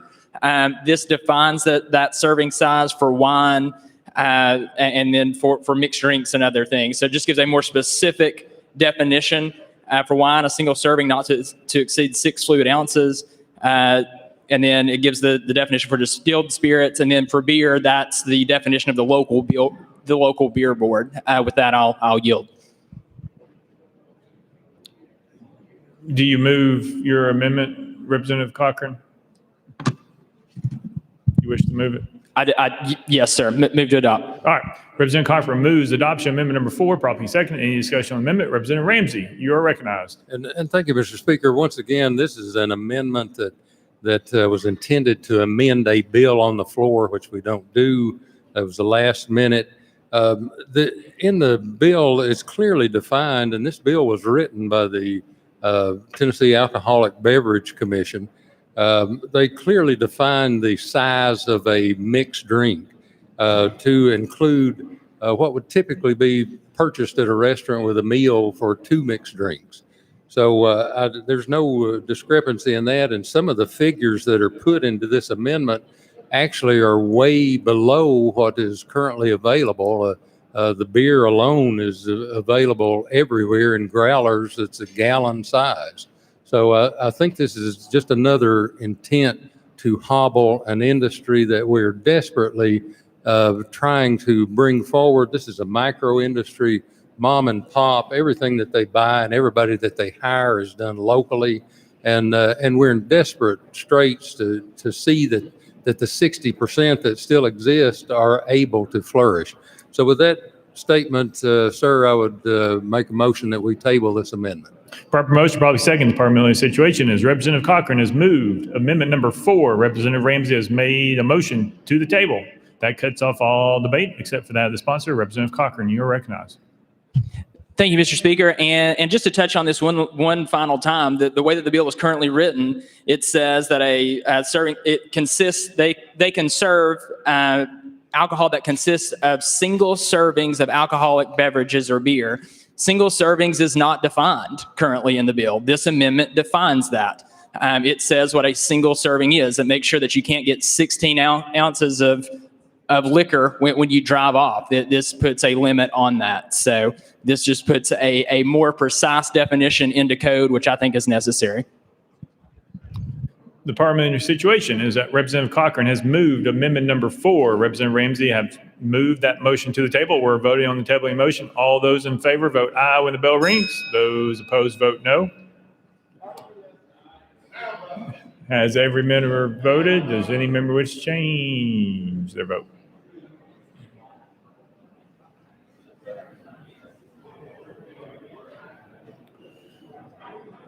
Ms. Clerk, please take the vote. Ayes 65, 23 nays, 2 present, not voting. The ayes have it. The motion to adopt number 4 is tabled. Next amendment, Mr. Clerk. House Amendment 5 by Chairman Carr, Mr. Speaker, was timely filed. Representative Carr, you are recognized. Thank you, Mr. Speaker. This bill here would the bill itself ask for a period of 2 years to do this. Since that everything is opening back up, and we know we cannot get back lost revenue, but this bill here simply takes it down from 2 years to 6 months. It goes enacted in July 2021, and this would terminate on January 1, 2022. And with that, Mr. Speaker, I move passage of this amendment. Representative Carr moves adoption. Amendment number 5, probably second. Any discussion on the amendment? Representative Ramsey, you're recognized. And thank you, Mr. Speaker, ladies and gentlemen. We've found that many restaurants have borrowed money to stay in business. And just imagine yourselves with your businesses when within a month's time you lost 80% of your employees, that you lost 60%, 75% of your revenues. And those employees don't stand at the back door waiting to come back in. So this is going to take time. This is going to take time. And when you look around your communities at these restaurants that are closed, some of them are still just doing curbside now. And I think that this is very short-sighted on the behalf of the industry that has brought these onerous amendments. And so with that statement, I think 2 years was what was designated by the leadership of both houses as well as the ABC. And so I would move that we table and that you vote yes to table this amendment. Proper motion, probably second. Parliamentary situation is that Representative Carr has moved amendment number 5. Representative Ramsey has moved that motion to the table. That cuts off all debate except for that of the sponsor. Representative Carr, you're recognized. Thank you, Mr. Speaker. And I would say that, if we cut this down to 6 months, as this bill would do, it would mean everybody would need to get back out and get to work and put everybody back to work, and that they know that they will make more money with the people coming to the restaurants instead of going to the curbside. And that, with that said, Mr. Speaker, I ask you to please vote against the tabling motion. Parliamentary situation is that Representative Carr has moved adoption amendment number 5. Representative Ramsey has moved that motion to the table. We're voting on the tabling motion. All those in favor vote aye when the bell rings. Those opposed vote no. Has every member voted? Does any member wish to change the vote?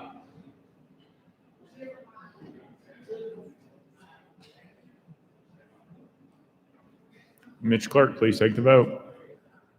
Aye, 63, 29 nays, 2 present, unvoted. The ayes have it. The motion to amendment number 5 is tabled. Next amendment, Mr. Clerk. House Amendment 6 by Chairman Carr, Mr. Speaker, is timely filed. Representative Carr, you're recognized.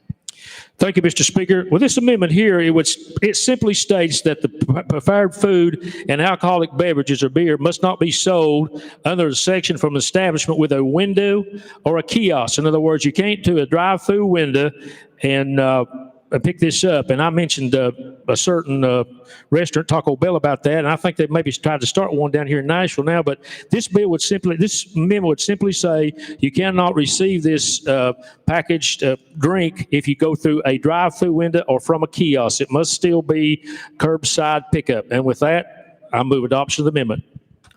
Representative Carr moves adoption amendment number 6, probably second. Any discussion on the amendment? Representative Ramsey, you are recognized.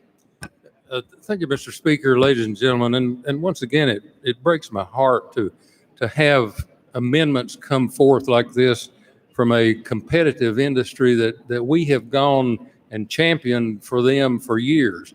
Just a few years ago, we passed a bill that allowed them to sell from a window from package store facilities. And yet here they come with an amendment that tries to once again hobble this industry for a small 2-year period, and actually the restaurants by the Executive Order 17 are allowed to do this very thing. So I think the codes that we've passed have far reached beyond what actually this bill does, and with that understanding and realizing what's at stake here, I would move that we table this amendment. Proper motion, properly seconded. Parliamentary situation is Representative Carr has moved adoption of amendment number 6. Representative Ramsey has moved that motion to the table. That cuts off all debate except for that of the sponsor. Representative Carr, you are recognized. Thank you, Mr. Speaker. Once again, have my concerns about going and driving up to a window and someone reaching out a cup that's got a seal on it, but you can start drinking right then. And I understand the issuance of maybe from another window that the sponsor's talking about, but I just think this would be a little temptation. It's there, ready, cold, ready to do. So with that, Mr. Speaker, I would ask that you vote against the tabling motion. Parliamentary situation is Representative Carr has moved adoption amendment number 6. Representative Ramsey has moved that motion to the table. We are voting on the tabling motion. All those in favor vote aye when the bell rings. Those opposed vote no. As every member voted, does any member wish to change their vote?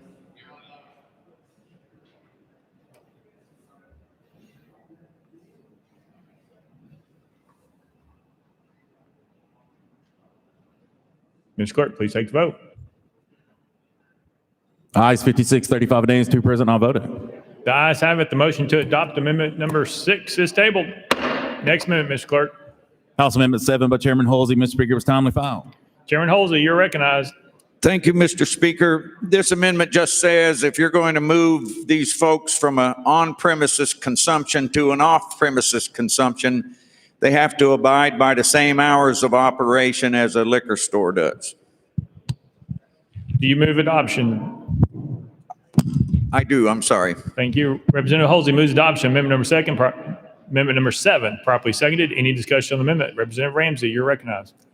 And thank you, Mr. Speaker, ladies and gentlemen. And we all realize, I think all of us have been to restaurants and understand that they have a business policy and a business practice that's way different. Their employee and staffing is extremely different from package stores. And I think this is just another effort to hobble an industry that's already been hobbled by unfortunate circumstances.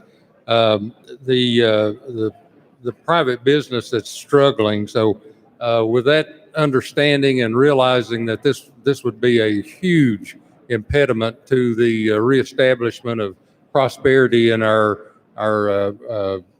tourism and hospitality industry, I would move that you vote yes and move that we table this amendment.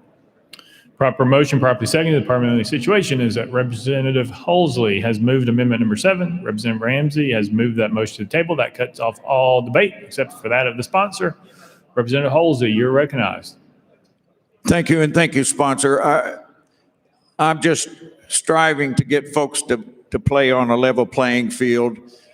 Private liquor stores have played by the rules, so has everybody else. And so I think we should still abide by the same rules for everybody else. So I move that you vote against the tabling motion. Parliamentary situation is Representative Halsey has moved adoption of amendment number 7. Representative Ramsey has moved that motion to the table. We are voting on the tabling motion. All those in favor vote aye when the bell rings. Those opposed vote no.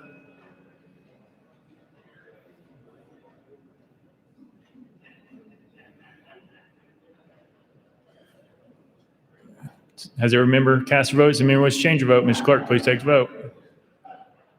Ayes 56, 32 nays, 3 present, not voted. The ayes have it. The motion to adopt amendment number 7 is tabled. Next amendment, Mr. Clerk. Mr. Speaker, that brings the body back to the heel of the amendments. House State Government Committee Amendment number 1. Chairman Kiesling, you are recognized, sir. Thank you, Mr. Speaker. Therefore, we move to adopt. Chairman Kiesling moves adoption amendment number 1. Probably second. Any discussion on amendment? Seeing none. All those in favor of amendment number 1 say aye. Aye. All those opposed say no. The ayes have it. You adopted. Next amendment, Mr. Clerk. Mr. Speaker, we have House Amendment 2 by Chairman Ramsey. Representative Ramsey, you are recognized. And thank you, Mr. Speaker. I would move adoption. Representative Ramsey moves adoption amendment number 2. Probably seconded. Any discussion on the amendment? Seeing none. All those in favor of amendment number 2 say aye. All those opposed say no. The ayes have it. You adopted. Next amendment, Mr. Clerk. Mr. Speaker, no further amendments. Representative Ramsey, you are recognized. And thank you, Mr. Speaker, ladies and gentlemen. And I've already spoken a good bit about this bill. This is a small business bill. It is a micro business bill. It's a mom and pop. It's a tourism business bill. This suffering industry needs to be supported. We need to give them some help. I was told that 20% of some of these industries, when all that was left was curbside, 20% was mixed drinks that went with food. So this bill describes explicitly how it can be done, who can do it. And with that, I would say essentially what this bill does is extends Executive Order 17, allowing for the struggling hospitality industry. It will allow them to sell alcohol with the purchase of food if the alcohol is provided, has a lid, and is not a bottle of liquor. Requires licensees selling alcoholic beverages to go with food. It requires them to collect and remit the liquor by the drink tax, which is going to be a boost and a revenue for the state as well as local entities. With that description, pending further questions, I would renew my motion. Representative Ramsey renews his motion. Any discussion on the bill? Representative Clemens, you are recognized. Yeah, thank you, Mr. Speaker. First of all, I just want to say how much it warms my heart that other people offer amendments to legislation. So thank y'all for that. Out of order. My concern here is the language in the legislation. So I just want to make sure I get the legislative intent on the record. And this goes to section 1, subsection A2. And it requires that this be packaged in a bottle or can with a secure cap or in a container that is secured by tape, which secures the lid, covers any openings in the lid, and which would show that it has been opened. Is your intent for this provision to use some sort of special tape whereby if you lift it up, there's a mark left behind, or a security tape, so to speak, as opposed to Scotch tape, for instance? Representative Ramsey. And the ABC described to us a tape that once it's removed cannot be put back, and the evidence of where it was removed from is apparent, so that law enforcement can determine if indeed it's been tampered with. That was their recommendation. At the moment, we have this in place with the executive order with no restrictions. So I think this is a move forward, and my expectation is that it will be more secure. Representative Clemens. So is the ABC's advice your intent for that language of the bill? Representative Ramsey. Thank you, Mr. Speaker. Yes, it is. Representative Clemens. Thank you, Mr. Speaker. Thank you for clarifying that and getting that on the record for me. I appreciate it, and appreciate what we're doing for the hospitality industry. I just want to, the hospitality industry in the town I have the pleasure of representing, along with several others, has been devastated by the pandemic. But to be fair, I want to make sure that we go above and beyond for every industry in Tennessee that has been impacted by this pandemic. And I look forward to further efforts to do that. But thank you for this legislation. Representative Ramsey. All right. Very Thank good. you, Mr. Speaker. Representative Sapicki. Thank you, Mr. Chairman. Quick question on my colleague's question follow-up. So the tape would be used in evidence that if a person was pulled over for driving under the influence suspected, that's how the officer would determine whether or not that they had actually opened that while they were driving. Is that correct? Representative Ramsey. Yes, sir. That was the intent of the ABC when they put the language in there. As I say, with the executive order, none of that exists at the moment. So this is actually a huge improvement. Representative speaking. And so follow up on that statement you made there. So we all understand why this executive order was written a year ago, to make sure that our small businesses would still have the opportunity to stay in business, because most of them were shut down or limiting, so who could attend. But I ventured down to Broadway recently, and there are thousands of people sitting in these restaurants right now. And we should be encouraging our citizens that if they want to go out to eat and sit in these restaurants and support these waiters and these waitresses, the people that are waiting on them that are dependent on tips. Drive-through is not going to put money in these people's pockets. It'll put pockets in the owners, but it will not put pockets in the waiters and waitresses. I understand there's a limiting factor in this from July 1st of 2023. To me, it's an arbitrary number. The reason why this whole situation was created was because of the pandemic and because of what government did to these businesses. One could argue that once we get away from this and we encourage people to go back to these businesses, they will thrive even more, because it is a fact that if you sit in the restaurant, you will spend more money in that restaurant for those restaurant owners, those waitresses and waitresses, so that everybody can benefit. Everybody can benefit. There have been some meaningful amendments on the floor here. Now, the sponsor said that we normally don't do that, and that's probably true. But there are some meaningful things that have been proposed here, and I think they should have their day in committee. And so this time, Mr. Speaker, I make a motion to send this back to committee. To which committee? Just any committee?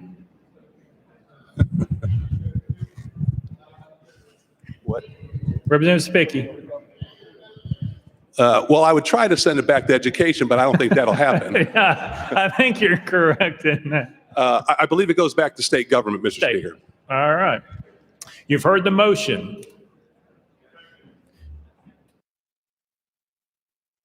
Any discussion on the amendment? Representative Ramsey. Thank you, Mr. Speaker, and I would say I want to be very honorable to my colleagues here, but we have had amendment after amendment with people that are not involved in the industry at all. This bill came from the hospitality industry. This was a request from the people that have suffered over the last year and have faced these statistics that I have mentioned today.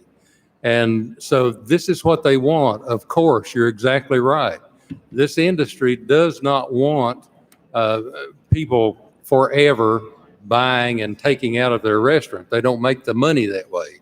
But right now, for many of them, that's the only way. And of course, you can go to Nashville or Memphis or Chattanooga downtown and see a microcosm of tourism and people coming in from other areas, but my town is different, and there's still restaurants closed, and there's still restaurants that only bring to the curb, and that may be the situation for a while.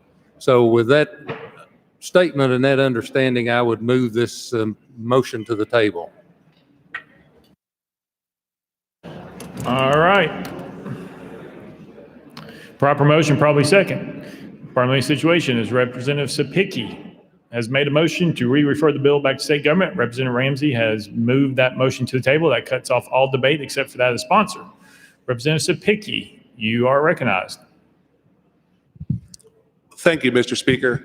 I just hope that we can have everybody the opportunity to weigh in on this in a committee, that everybody will have, so to speak, their day, so that we can determine what is the best position for this bill and what is the best position moving forward. So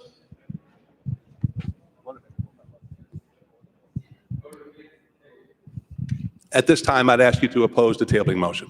Parliamentary situation is Representative Sapicki has made a motion to re-refer the state government committee. Representative Ramsey has moved that motion to the table. We're voting on the tabling motion. All those in favor vote aye when the bell rings. Those opposed vote no.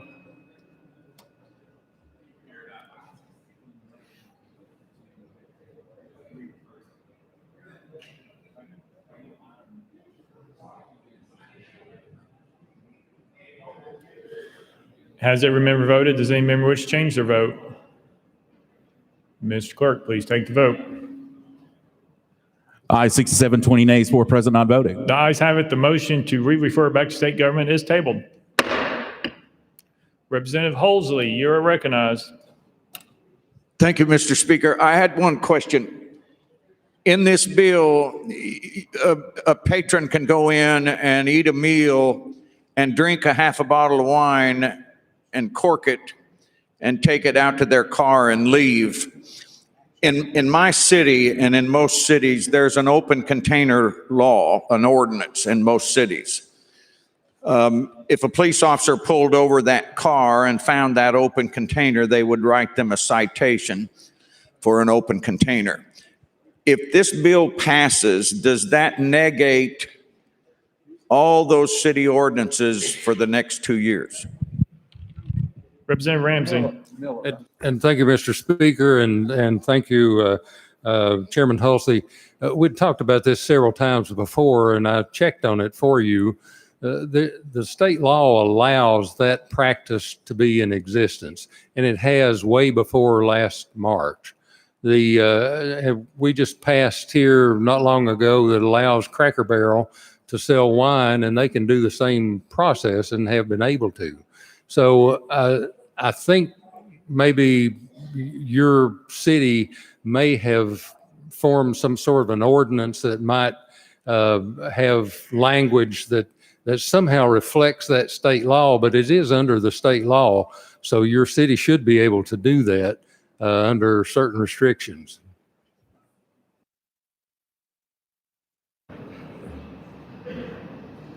Representative Towns, I have you on the list, but not right now. You're a little ways down. Representative Zachary, you're recognized. Thank you, Mr. Speaker. Members, this bill is simply addressing a symptom and not the core issue.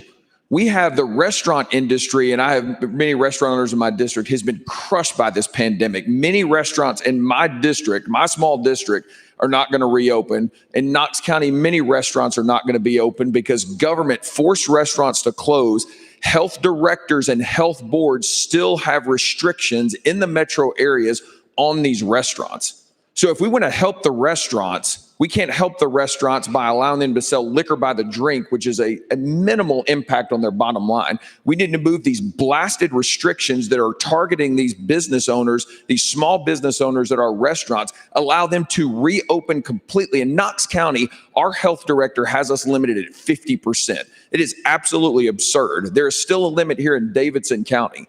We need to stop targeting these business owners, allow them to reopen their business, and allow them to thrive and provide for their family. So if we want to help businesses, let's remove these restrictions. And I'm opposed to this bill, obviously, but goodness gracious, let's allow business to thrive and forget all these arbitrary restrictions with no factual or statistical basis for keeping them closed. Thank you, Mr. Speaker. Out of order. Representative Ramsey.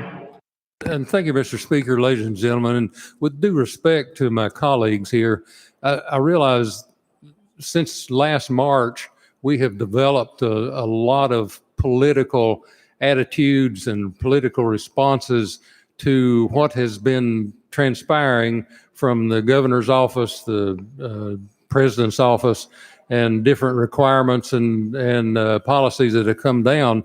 But we don't have any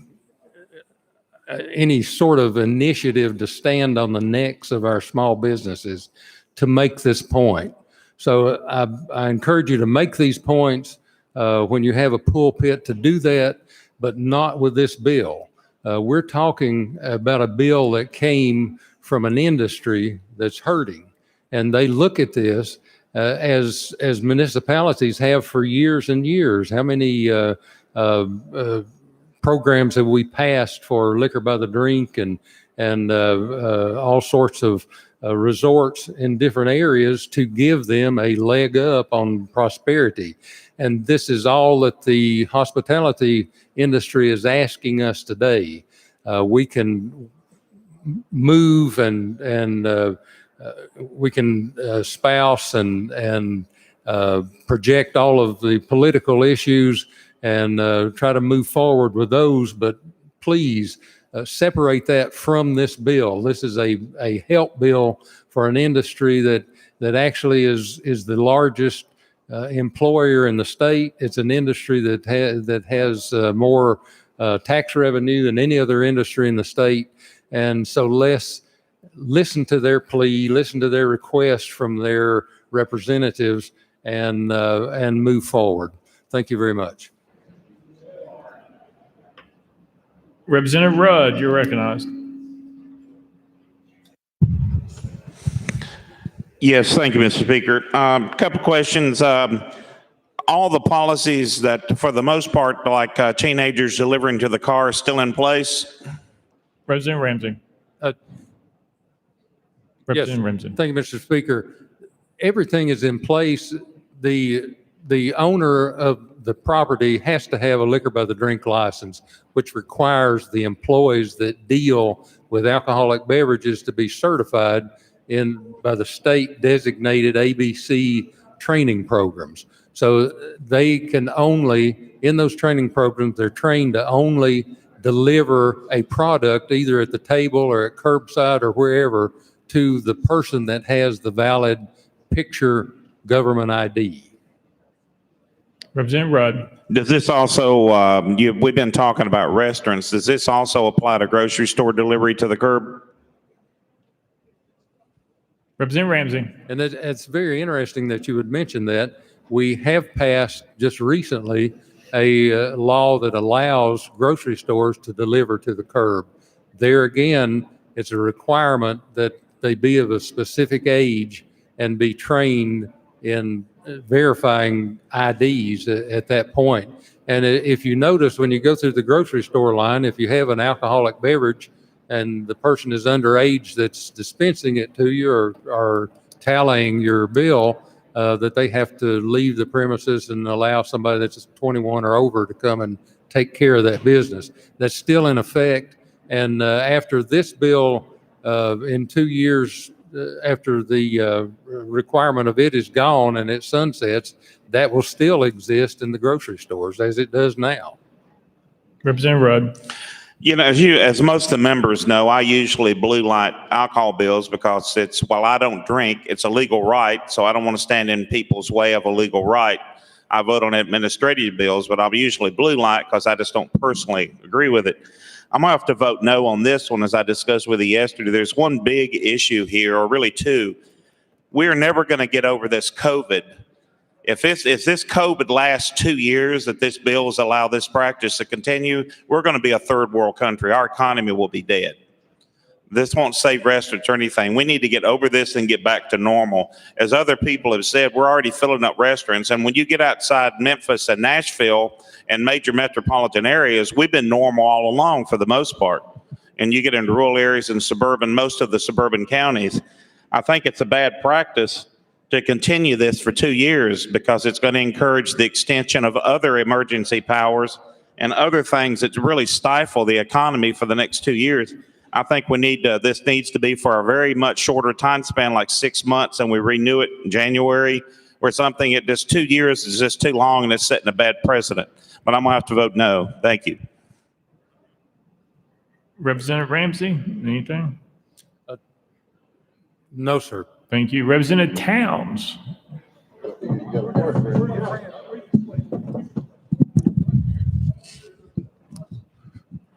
Mr. Speaker, I'm being harassed back here by some of my members, so I guess I'll succumb to the harassment and ask for the previous question. Oh. Previous question, any objection? Seeing none. All those in favor of House Bill 241 as amended, vote aye when the bell rings. Those opposed, vote no.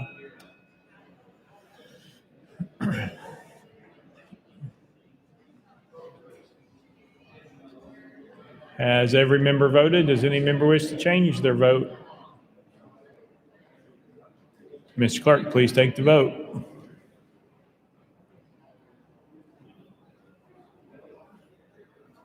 Aye, 70, 21 nays, 4 present, not voting. House Bill 241 and received constitutional majority. I hereby declare passed without objection. The motion to reconsider is tabled. Call up next bill, Mr. Clerk. House Bill 676 by Representative Garrett and others relative to homestead exemptions. Mr. Speaker, the Senate bill is on the desk. Representative Garrett, you're recognized.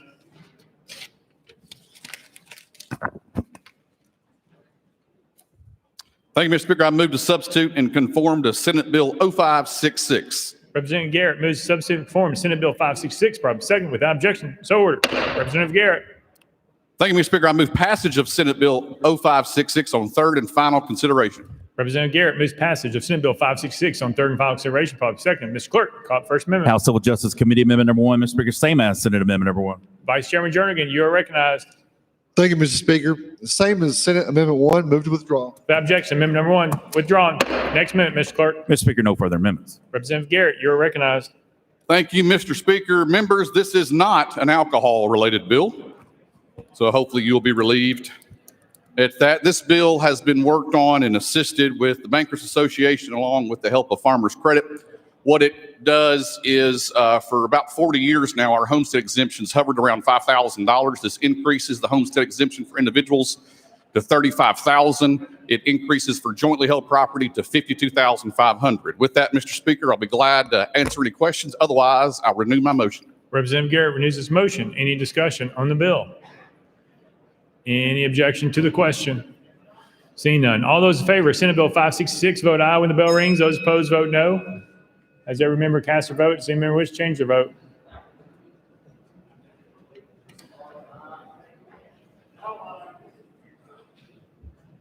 Mr. Clerk, please take the vote.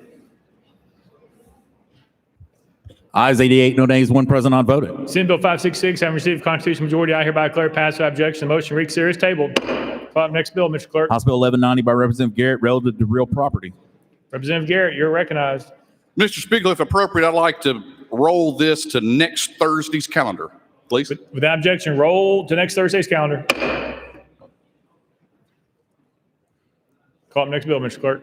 House Bill 1193 by Representative Garrett relative to the Registry of Election Finance. Mr. Speaker, Senate bills on the desk. Representative Garrett, you're recognized. Thank you, Mr. Speaker. I move to substitute and conform to Senate Bill 0626. Representative Garrett moves substitute form Senate Bill 626, properly second without objection. So ordered. Representative Garrett. Thank you, Mr. Speaker. I move passage of Senate Bill 0626 on third and final consideration. Representative Garrett moves passage of Senate Bill 626 on third and final consideration, properly second. Mr. Clerk, call up first amendment. House Local Government Committee Amendment number 1. Mr. Speaker, same as Senate Amendment number 1. Chairman Crawford, you're recognized. Thank you, Mr. Speaker. I move to withdraw. Without objection, amendment number 1 withdrawn. Next amendment, Mr. Clerk. Mr. Speaker, no further amendment. Representative Garrett, you're recognized. Thank you, Mr. Speaker. This legislation was brought to me by our Ethics and Bureau of Campaign. And what it is, currently any civil fines that are issued by that registry are under the AG's office to pursue and collect. What this does is it allows them to hire outside counsel in order to collect fines that have been issued by the registry in a more efficient manner, quicker manner. Currently, there's about over $1 million worth of fines that are out there. There are some that could have some statute problems, so this would make it easier for the Bureau of Ethics to collect those fines. With that, Mr. Speaker, I'll be happy to take any questions. Otherwise, I renew my motion. Representative Garrett renews his motion. Any discussion on the bill? Representative Hardaway. Thank you, Mr. Speaker. To the sponsor, how will these attorneys be selected? Representative Garrett. By the registry. Representative Hardaway. Will the process be a bid process, just random, blind selection? I'm concerned about the two things. One is whether there's diversity so that our women and our ethnic minorities get a fair shot at the business. And the other is to make sure that it doesn't become a partisan issue. Representative Garrett. Thank you for the question. And I can assure you that that's nowhere in the intent of the legislation to make it any sort of partisan issue at all. What this does is allow them to hire a specialized law firm that deals specifically in the collection effort. There are several of those out there. And by that relationship with the registry, those lawyers, those firms, et cetera, do that collection work. By our own rules, I stand here as a lawyer, as an officer of the court, that would say they cannot take a case based upon a particular partisan, particular issue. They are dealt with whomever it is, and that those particular fines are to be pursued. So they have to pick a law firm or a collection law firm, for lack of a better word, that would look beyond any issues that you bring up in your question. But thank you for the question. Representative Hardaway. Thank you. And would these law firms be forbidden from participating in contributions to candidates? Representative Garrett. There is no current law, or this legislation doesn't prevent or address anything in the nature regarding campaign contributions. Representative Hardaway. can you help me with what is in current law or in your bill that will prevent conflicts of interest? Representative Garrett. This legislation doesn't address conflicts of interest at all. Representative Hardaway. So with the current law that does address conflicts, and which area of the law would it be? Would it be the part that's dealing with campaign finance, or would it be in the bid process with general services? Representative Garrett. This bill does not set up any sort of bid process, as the registry has the ability to choose the firms that they use to collect these fines. Representative Hardaway. All right, that gives me concern then. If there's no blind selection of the firms, if there's no rotation, if there's going to be any kind of subjectivity to it, it gives me concern. Can you help me with that? Representative Garrett.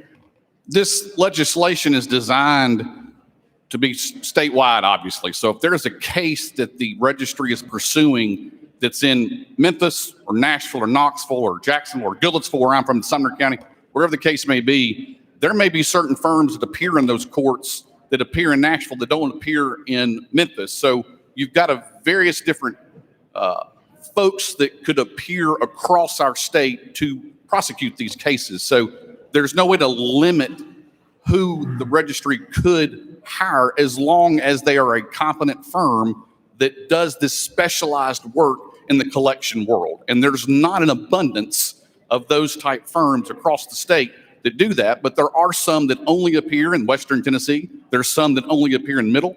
Then there's some that only appear in Knoxville, or Eastern Tennessee. So I'd say that there's going to be more than just one collection firm of lawyers that's going to be handling these type of cases as they deem necessary to collect.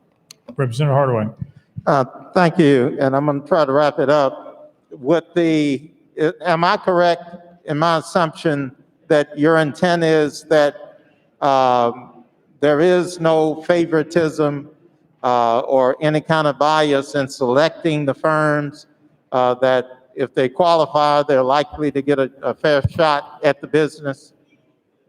Representative Garrett. Absolutely. Representative Hardaway. All right, thank you, Speaker Sexton. Thank you, sponsor.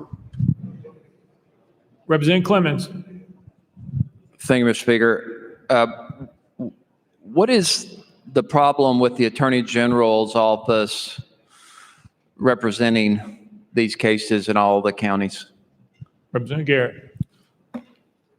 The issue that has been brought to my attention is not necessarily its efficiency. It's that we've got some fines that go back to 2008. Our AG's office obviously represents the state, have a lot of cases, and when you have one sector of what they're responsible for doing, sometimes they may not get worked as fast as someone would like them, like the registry would. So in a collection world, if you do collection work, the longer the case pens, the harder it becomes to collect those assets that's subject to that fine. So this would allow the registry more flexibility and be able to get on these cases a whole lot sooner than what our Attorney General's office has been and proved over the history, given the fact that we've got some fines that are now 12, 13 years stale. Representative Clemens. Thank you. What I hear, thank you, Mr. Speaker.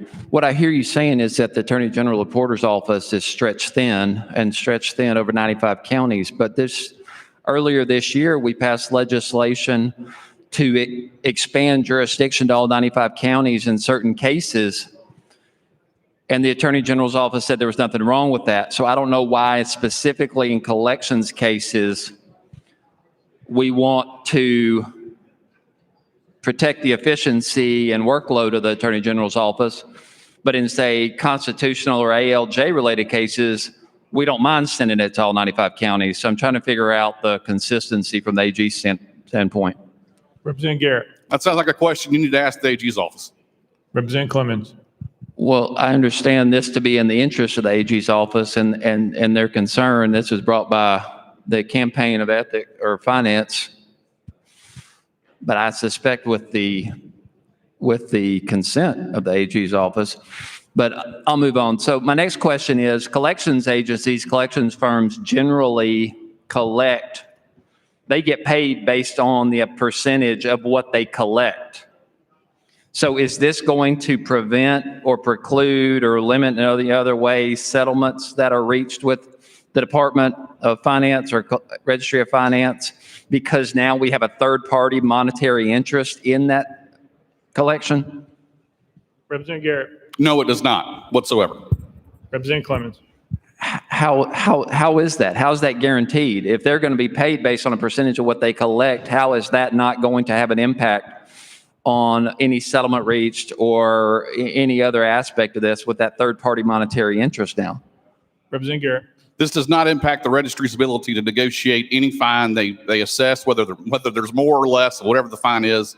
It has no implication whatsoever of their ability to settle a particular fine should they desire, regardless if there's a firm hired or not. Representative Clemens. Okay, I have that. That's a sincere concern, but I appreciate you answering the question. Thank you. Representative Griffey. Move previous question, Mr. Previous Speaker. question's been called. Any objection? Seeing none. All those in favor of Senate Bill 626, vote aye when the bell rings. Those opposed, vote no. As every member voted, does any member wish to change their vote?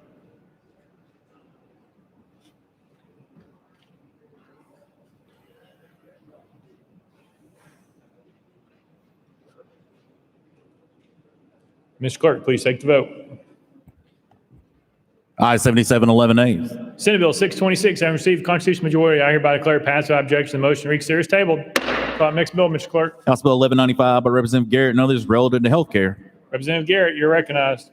Thank you, Mr. Speaker. I move passage of House Bill 1195 on third and final consideration. Representative Garrett moves passage, properly seconded. Mr. Clerk, call the First Amendment. House Insurance Committee Amendment number 1. Chairman Kumar, you are recognized. Thank you, Mr. Speaker. Move to roll this amendment to the heel of the amendments. By objection, roll to the hill of the amendments.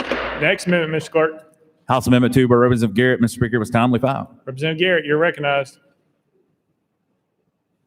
Your Honor, I move passage of the amendment. Representative Garrett moves adoption of amendment number 2, properly seconded. Any discussion on the amendment? Any objection to a voice vote?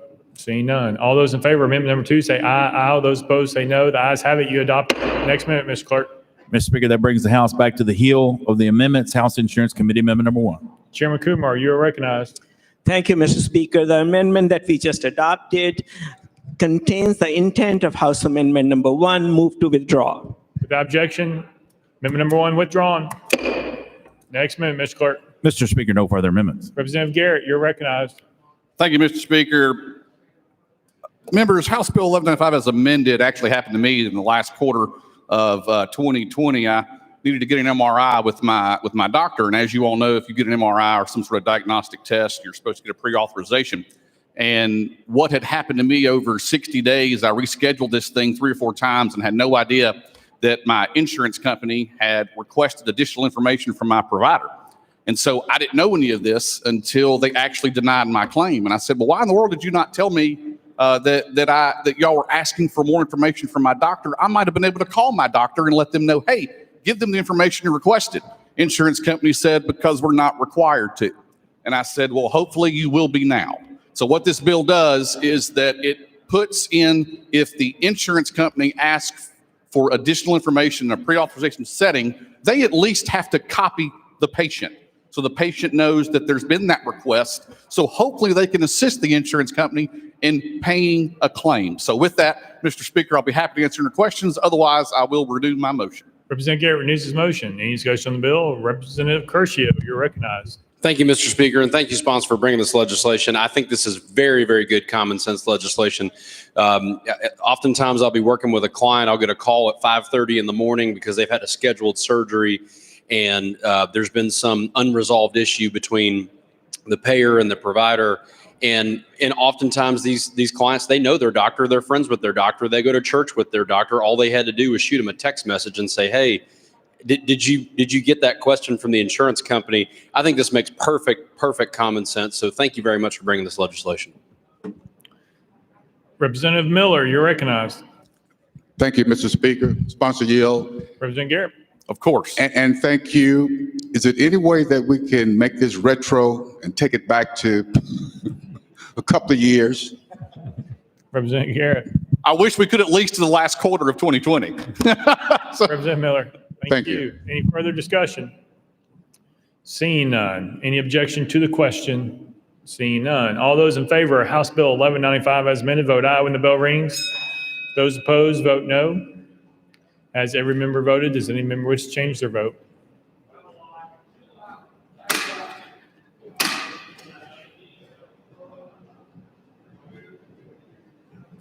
Mr. Clerk, please take the vote. Ayes 94, no nays. House Bill 1195, having received a constitutional majority, I hereby declare it passed without objection. The motion to reconsider is tabled. Call up next bill, Mr. Clerk. House Bill 1403 by Representative Hall relative to immunization. Mr. Speaker, the Senate bill is on the desk. Representative Hall, you're recognized. Thank you, Mr. Speaker. I move to substitute and conform to Senate Bill 1175. Representative Hall moves to substitute and form Senate Bill 1175, probably second without objection. So ordered. Representative Hall. Thank you, Mr. Speaker. I move the passage of Senate Bill 1175 on its third and final consideration. Representative Hall moves passage of Senate Bill 1175 on third and final consideration, probably second. Mr. Clerk, call up First Amendment. House Amendment number 1 by Representative Hall. Mr. Speaker, it was timely filed. Representative Hall, you're recognized. Thank you, Mr. Speaker. This amendment puts the Senate bill in the Senate bill in the same posture as the House bill passed through committee. I move to adopt. Representative Hall moves adoption of House Amendment number 1, properly seconded. Any discussion on the amendment? Any objection to the voice vote? Seeing none. All those in favor of adopting amendment number 1 say aye. Aye. All those opposed say no. The ayes have it. You adopt the next amendment, Mr. Clerk. Mr. Speaker, no further amendments. Representative Hall, you're recognized. Thank you, Mr. Speaker. This bill simply says that when the school system communicates about vaccines, it must also disclose that religious exemptions are available. Mr. Speaker, I renew my motion.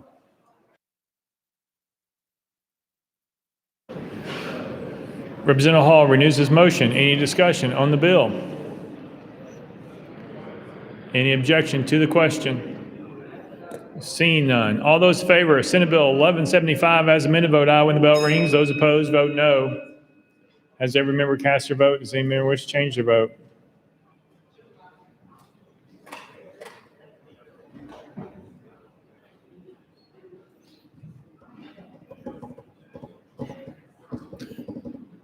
Mr. Clerk, please take the vote. Ayes 92, no nays. Senate Bill 1175, having received a constitutional majority, I hereby declare passed without objection. The motion to reconsider is tabled.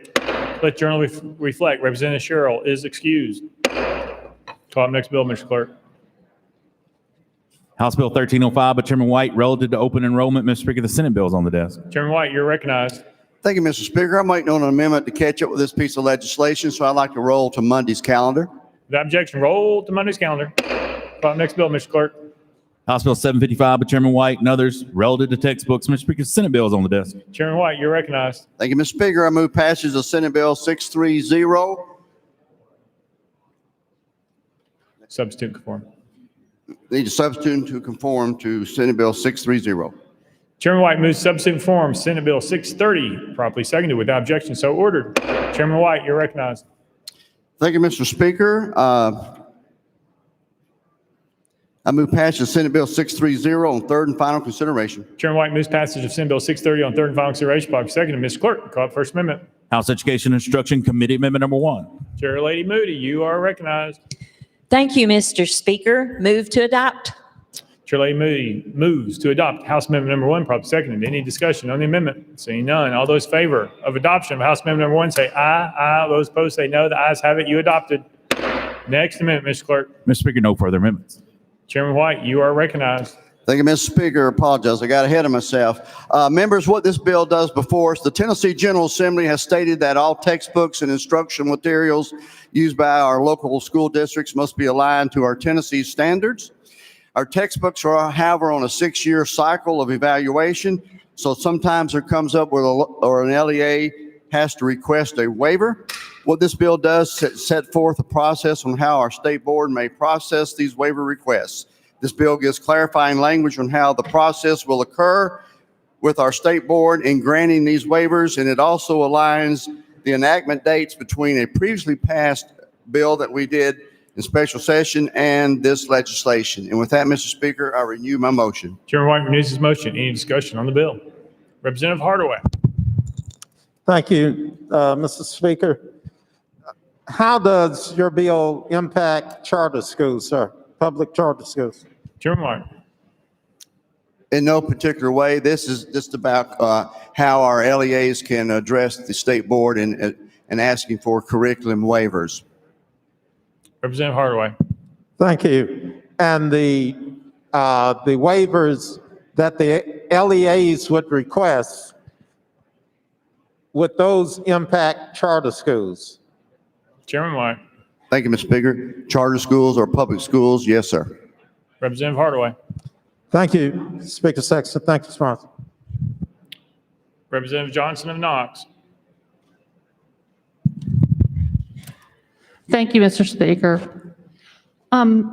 So my question from a lot of teachers that I've talked to, what their concern is when you're teaching a skill, maybe it's a difficult skill, long division, whatever, a lot of times students need a lot more practice than what's in the textbooks. And so they'll pull worksheets from wherever they can find them that are teaching the skill that they are currently teaching. Their concern is they might pull it from a book that says Common Core Standards because, quite frankly, the Tennessee standards are the same as Common Core Standards. So what their concern is they might pull a practice sheet for a skill that came out of a book, but they would only pull the practice sheet if it was a drill on the skill that they needed to teach. Will they be able to do that? Chairman White. Yes, well, what this bill addresses is our textbooks and our instruction materials. And you may be getting to a little bit of supplemental materials, maybe not understand your question. This just allows for a process that when a LEA has a particular materials, which may be common, as we all know, one size never fits all as we go through the process of anything. This allows a process to where the LEA can say, we would like to request a waiver. How does that waiver request processed? It's processed through our State Board of Education, who's then take their expertise along with the Department of Education and to handle that waiver request. Representative Johnson. But again, when you're a teacher in the classroom, you've got students that need more practice on a skill. You don't have time to get a waiver. You don't know if a particular sheet you've been using for that skill for a couple of years is approved or not approved, but you need practice on the skill. And so it makes teachers very concerned they're going to be doing something wrong without even being aware, because they know what the standard is that they're teaching, and they're just going to pull a sheet that teaches that standard. And this is going to limit the tools that they have at hand, because I can promise you the textbooks never offer enough practice for many of the skills. And that is my concern with this bill. Chairman White. Thank you. And I think you're getting off a little to the supplemental materials. Our textbooks and instructional materials, which go through our textbook commission every 6 years. This is a process whereby these are adopted. You're getting in a little bit to supplemental materials, which is another issue. We also have legislation addressing that. This particular legislation doesn't get into that. Representative Johnson. Okay, I guess it appears like it does a little bit to me there at the end, but thank you. Chairman White. All right, very good. Any further discussion? Representative Clemens. Thank you, Mr. Speaker. I'm going to follow up on my colleague from Shelby County's question. Under the Senate amendment, it appeared to add that a charter school can request a waiver under the Tennessee Public Charter School Act. And it's my understanding that that part of the code allows them more flexibility than other public schools. Why are we adopting the Senate amendment that gives greater flexibility to charter schools to seek waiver? Chairman White. Could you point specifically in this piece of legislation where you're talking about a public school, a charter school is a public school, they do have to follow state standards also. Representative Clemens. Right. Thank you. And I understand that, of course. We have a lot of charter schools here in Metro, and my own children attend Metro schools. But I apologize. It's on the fly, following up on my colleague's question on the Mark calendar. on page 12 of 15 of the Mark calendar, it says Senate Amendment 1 adds that a public charter school may request a waiver for the use of textbooks and instructional materials in accordance with the Tennessee Public Charter Schools Act of 2002. It's my understanding, and I may be wrong, but the Public Charter Schools Act gives charter schools a little bit more flexibility under the waiver provision. So if they can, we've amended this to allow them to request a waiver under that act. So I guess my concern is that we're giving charter schools more flexibility than traditional public schools, even though they're both considered public schools. So I may be misunderstanding that. Correct me if I'm wrong, but that's my question. If that's correct, why are we doing that? Chairman White. Thank you for that question. Is my understanding that would not be correct. Now, charter schools fall under independent management of a charter school board. They have flexibility when they do, but when it comes to state standards that our textbook commission adopts and that we as a General Assembly set the standards, they follow the same rules and regulations that any other school would. And I would support that. Representative Clemens. Thank you, Mr. Speaker. Thank you, sponsor. Any further discussion? Any objection to the question? Seeing none. All those in favor of Senate Bill 630 as amended, vote aye when the bell rings. Those opposed, vote no. As every member voted, as any member wish to change their vote.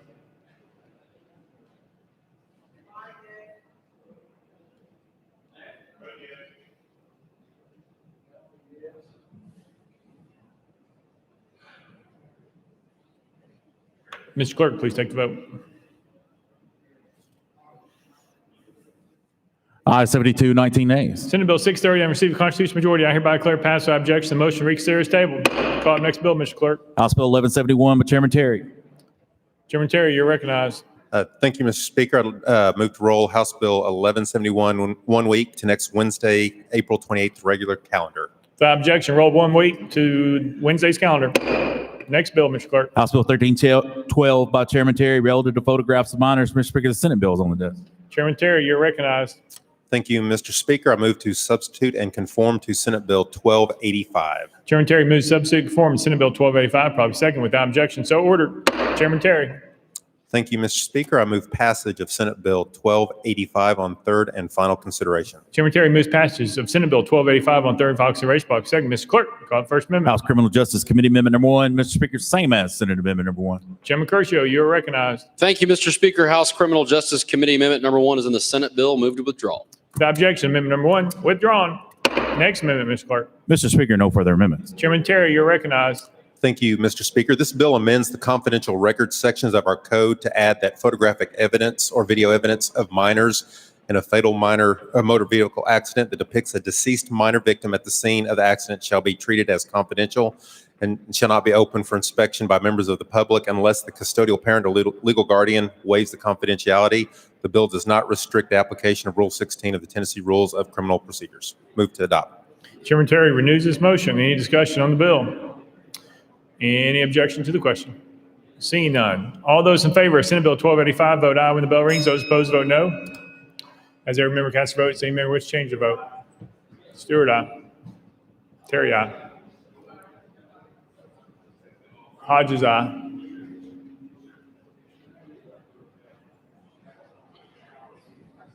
Ms. Clerk, please take the vote. Ayes 92, no nays. Senate Bill 1285, and I received a constitutional majority. I hereby declare passed without objection. The motion to reconsider is tabled. Call up next bill, Mr. Clerk. House Bill 619 by Representative Rutter and others, relative to pharmacy benefits. Representative Rutter, you are recognized. Thank you, Mr. Speaker. I move passage of House Bill 619 on third and final consideration. Representative Rutter moves passage. Probably second. Ms. Clerk, any amendments been filed? Mr. Speaker, no amendments filed. Representative Rutter, you're recognized. Thank you, Mr. Speaker. House Bill 619 would require insurance companies to apply the value of drug coupons to their patients' deductibles. And with that, I renew my motion. Representative Rutter renews her motion. Any discussion on the bill? Any objection to the question? Seeing none. All those in favor of House Bill 619, vote aye when the bell rings. Those opposed, vote no. As every member voted, does any member wish to change their vote? Leatherwood, aye. Calfee, aye. Gant, aye. Beck, aye.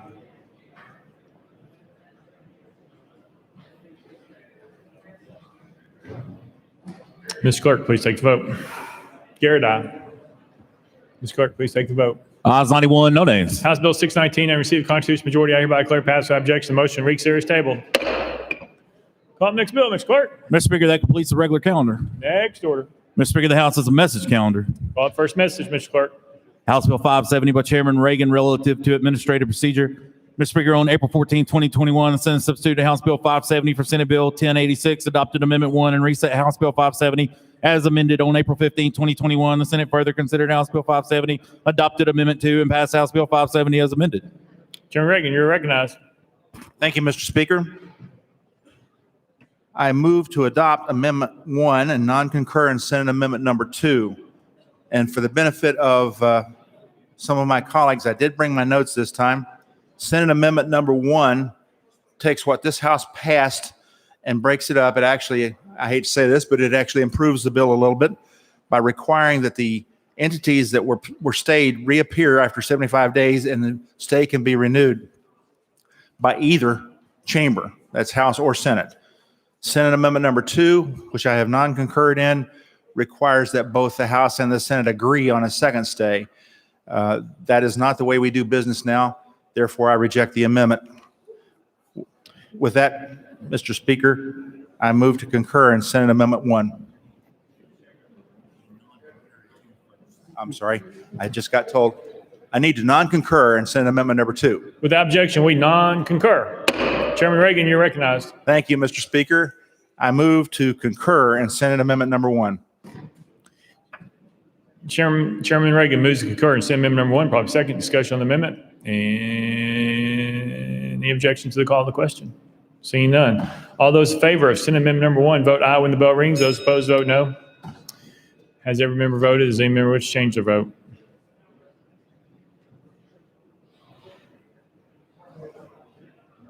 Vaughn, aye.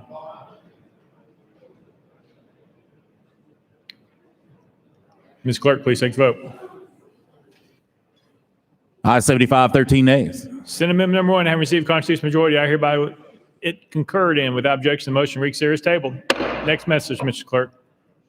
House Bill 766 by Chairman Vaughn and others relative to consumer protection. Mr. Speaker, on April 15, 2021, the Senate substituted House Bill 766 for Senate Bill 725, adopted Amendment 1, passed House Bill 766 as amended. Chairman Vaughn, you're recognized. Thank you, Mr. Speaker.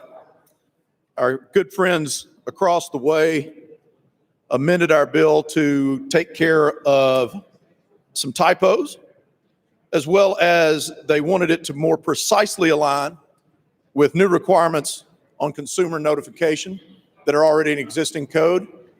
So after giving it a lot of contemplation, I move to concur. Chairman Vaughn moves to concur in Senate Amendment Number 1, probably seconded. Discussion on the amendment. Representative Hawk, you're recognized. Thank you, Mr. Speaker. It's been a very tense morning today, to say the least, on the House floor, and I've made some observations as we've gone around. And I think that the way that amendments have been able to pass today in particular have been to ask to happily adopt those amendments. So I'm asking of our living and breathing emoji today, would you please happily concur in Senate Amendment Number 1, Chairman of Commerce? Chairman Vaughn. Mr. Speaker, I euphorically, not just happily, but euphorically ask for concurrence with Senate Amendment 1.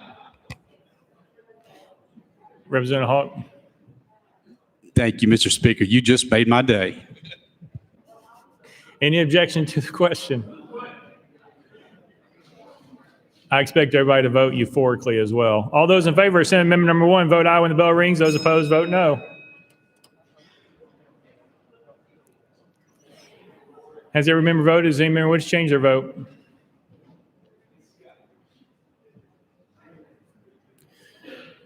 Take the vote, Mr. Clerk. Ayes 90, no nays. Senate Amendment Number 1, having received a constitutional majority, I hereby declare it concurred in without objection. The motion to reconsider is tabled. Next message, Mr. Clerk. House Bill 830 by Chairman Kumar relative to consumer protection. Mr. Speaker, on April 15, 2021, the Senate substituted House Bill 830 for Senate Bill 831, adopted Amendment 1, and passed House Bill 830 as amended. Chairman Kumar, you are recognized. Thank you, Mr. Speaker. I don't know if I can bring amendment jokes, but Amendment 1, Senate to this House Bill 830, which was the lemon law for tractors. It clarifies what clear title means. It adds to the definition of farm machinery by excluding lawnmowers, and it specifies that if a refund is made, that the lien holder be informed. With these good ideas, I move to concur. Chairman Kumar moves to non-happily concur in Senate Amendment number 1, probably second. Any discussion on the amendment? Any objection to the question? Seeing none, all those in favor of Senate Amendment number 1, vote aye when the bell rings. Those opposed, vote no. Has every member voted? Does any member wish to change their vote?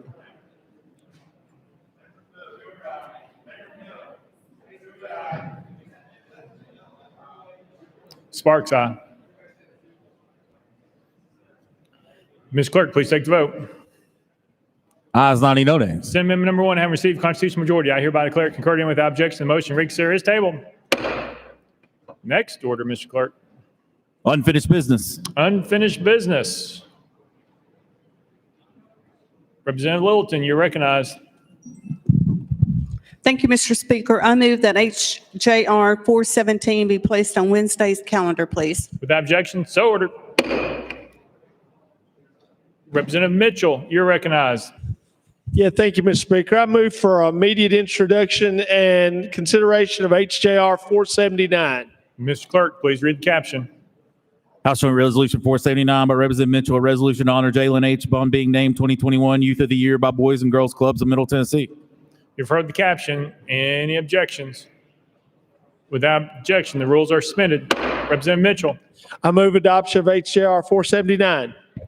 Representative Mitchell moves adoption of House Joint Resolution 479, properly seconded. Any objection to the question? Seeing none, all those in favor of House Joint Resolution 479 say aye. Aye. All those opposed say no. The ayes have it. I declare it adopted. Without objection, the motion to reconsider is tabled. Representative Hardaway, you're recognized. Hardaway, at Chairman Dixie's desk. Thank you, sir. Mr. Speaker, I move for the suspension of the rules and the immediate introduction of House Joint Resolution 480. Mr. Clerk, read the caption, please. House Joint Resolution 480 by Representative Hardaway and others, a resolution to honor the memory of Senator Roscoe Dixon, Jr. of Memphis. You've heard the caption. Any objections? Without objection, the rules are suspended. Representative Hardaway. I move adoption. Representative Hardaway moves adoption of House Joint Resolution 480, properly seconded. Any objection to the question? Nope. Discussion. Representative Miller. Thank you, Mr. Speaker. Haven't had an opportunity to speak with both leaders. All members voted in the affirmative be listed on this resolution. Without objection, exclusions duly noted. Right.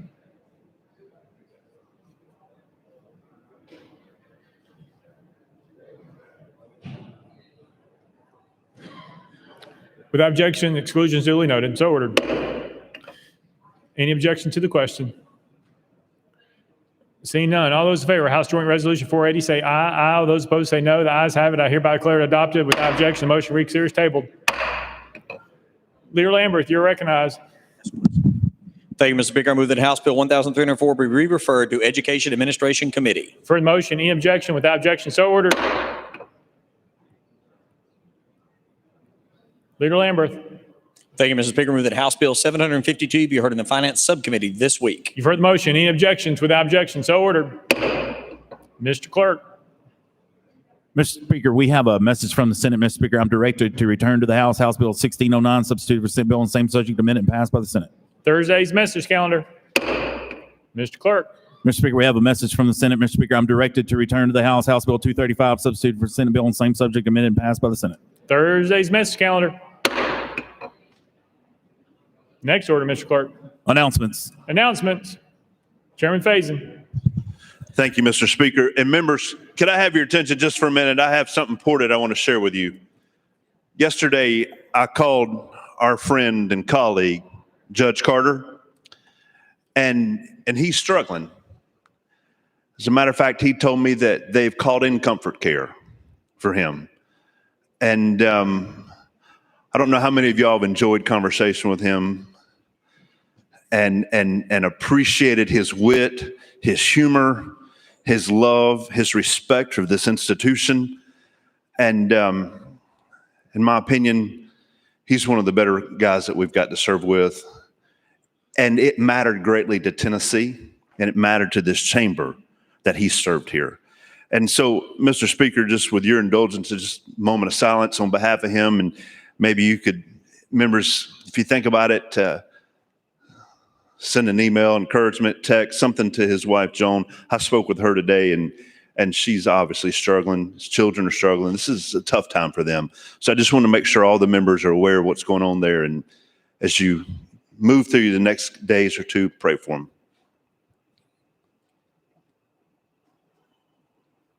Amen. Representative Love. Thank you, Mr. Speaker. Members, if you could remain standing out. We had scheduled to come today, Eddie George, to honor him as TSU's new football coach, but his father died yesterday morning. And so I simply ask you to keep him in your prayers as you go about your day today. Thank you.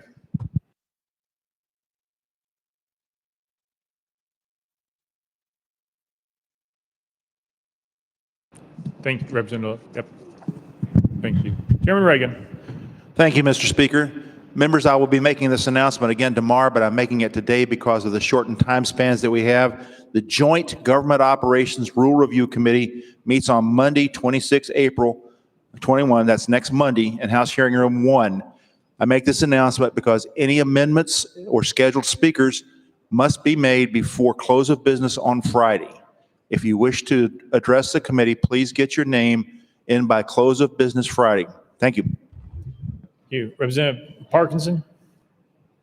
Thank you, Mr. Speaker. Members, yesterday, there was a court decision that came down.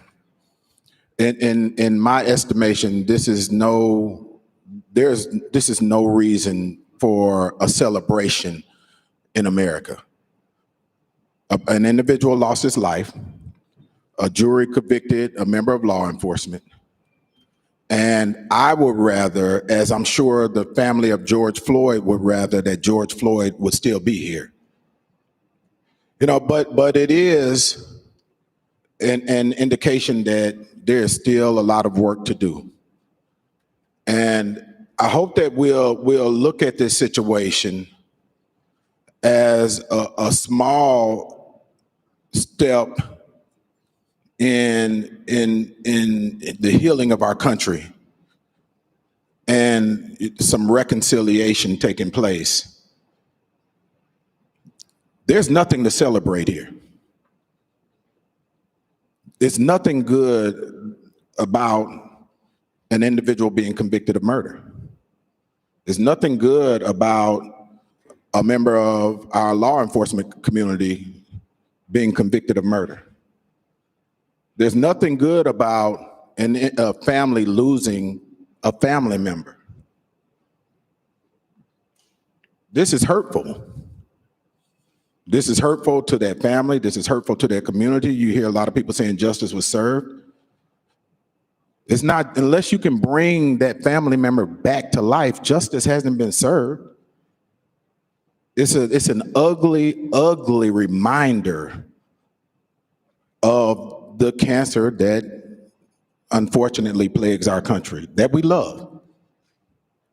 And so I hope that, and I'm not going to ask you to do it here, you know, I hope that you will, you know, in wherever your quiet space is, that time where you reflect and you look inside, that you will say a prayer for the Floyd family and other victims who have been killed or have not received an opportunity or never could make it to the courts to be heard.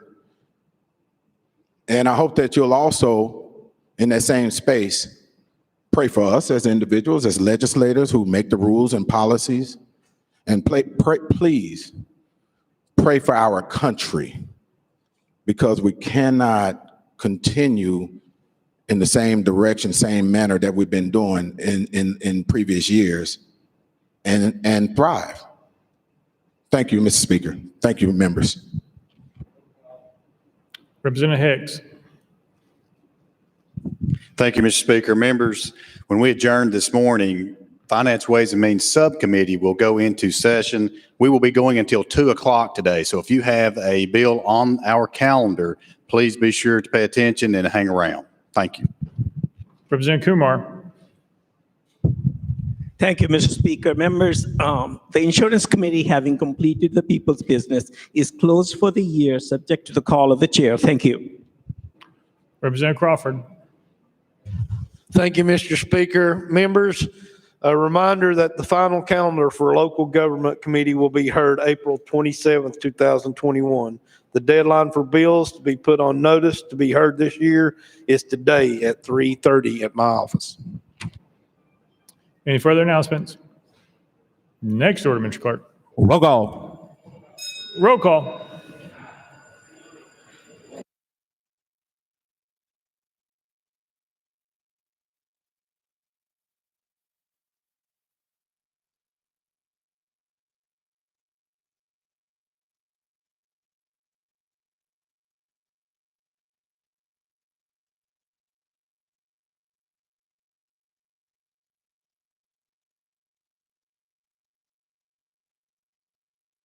Mr. Clerk, please take the roll.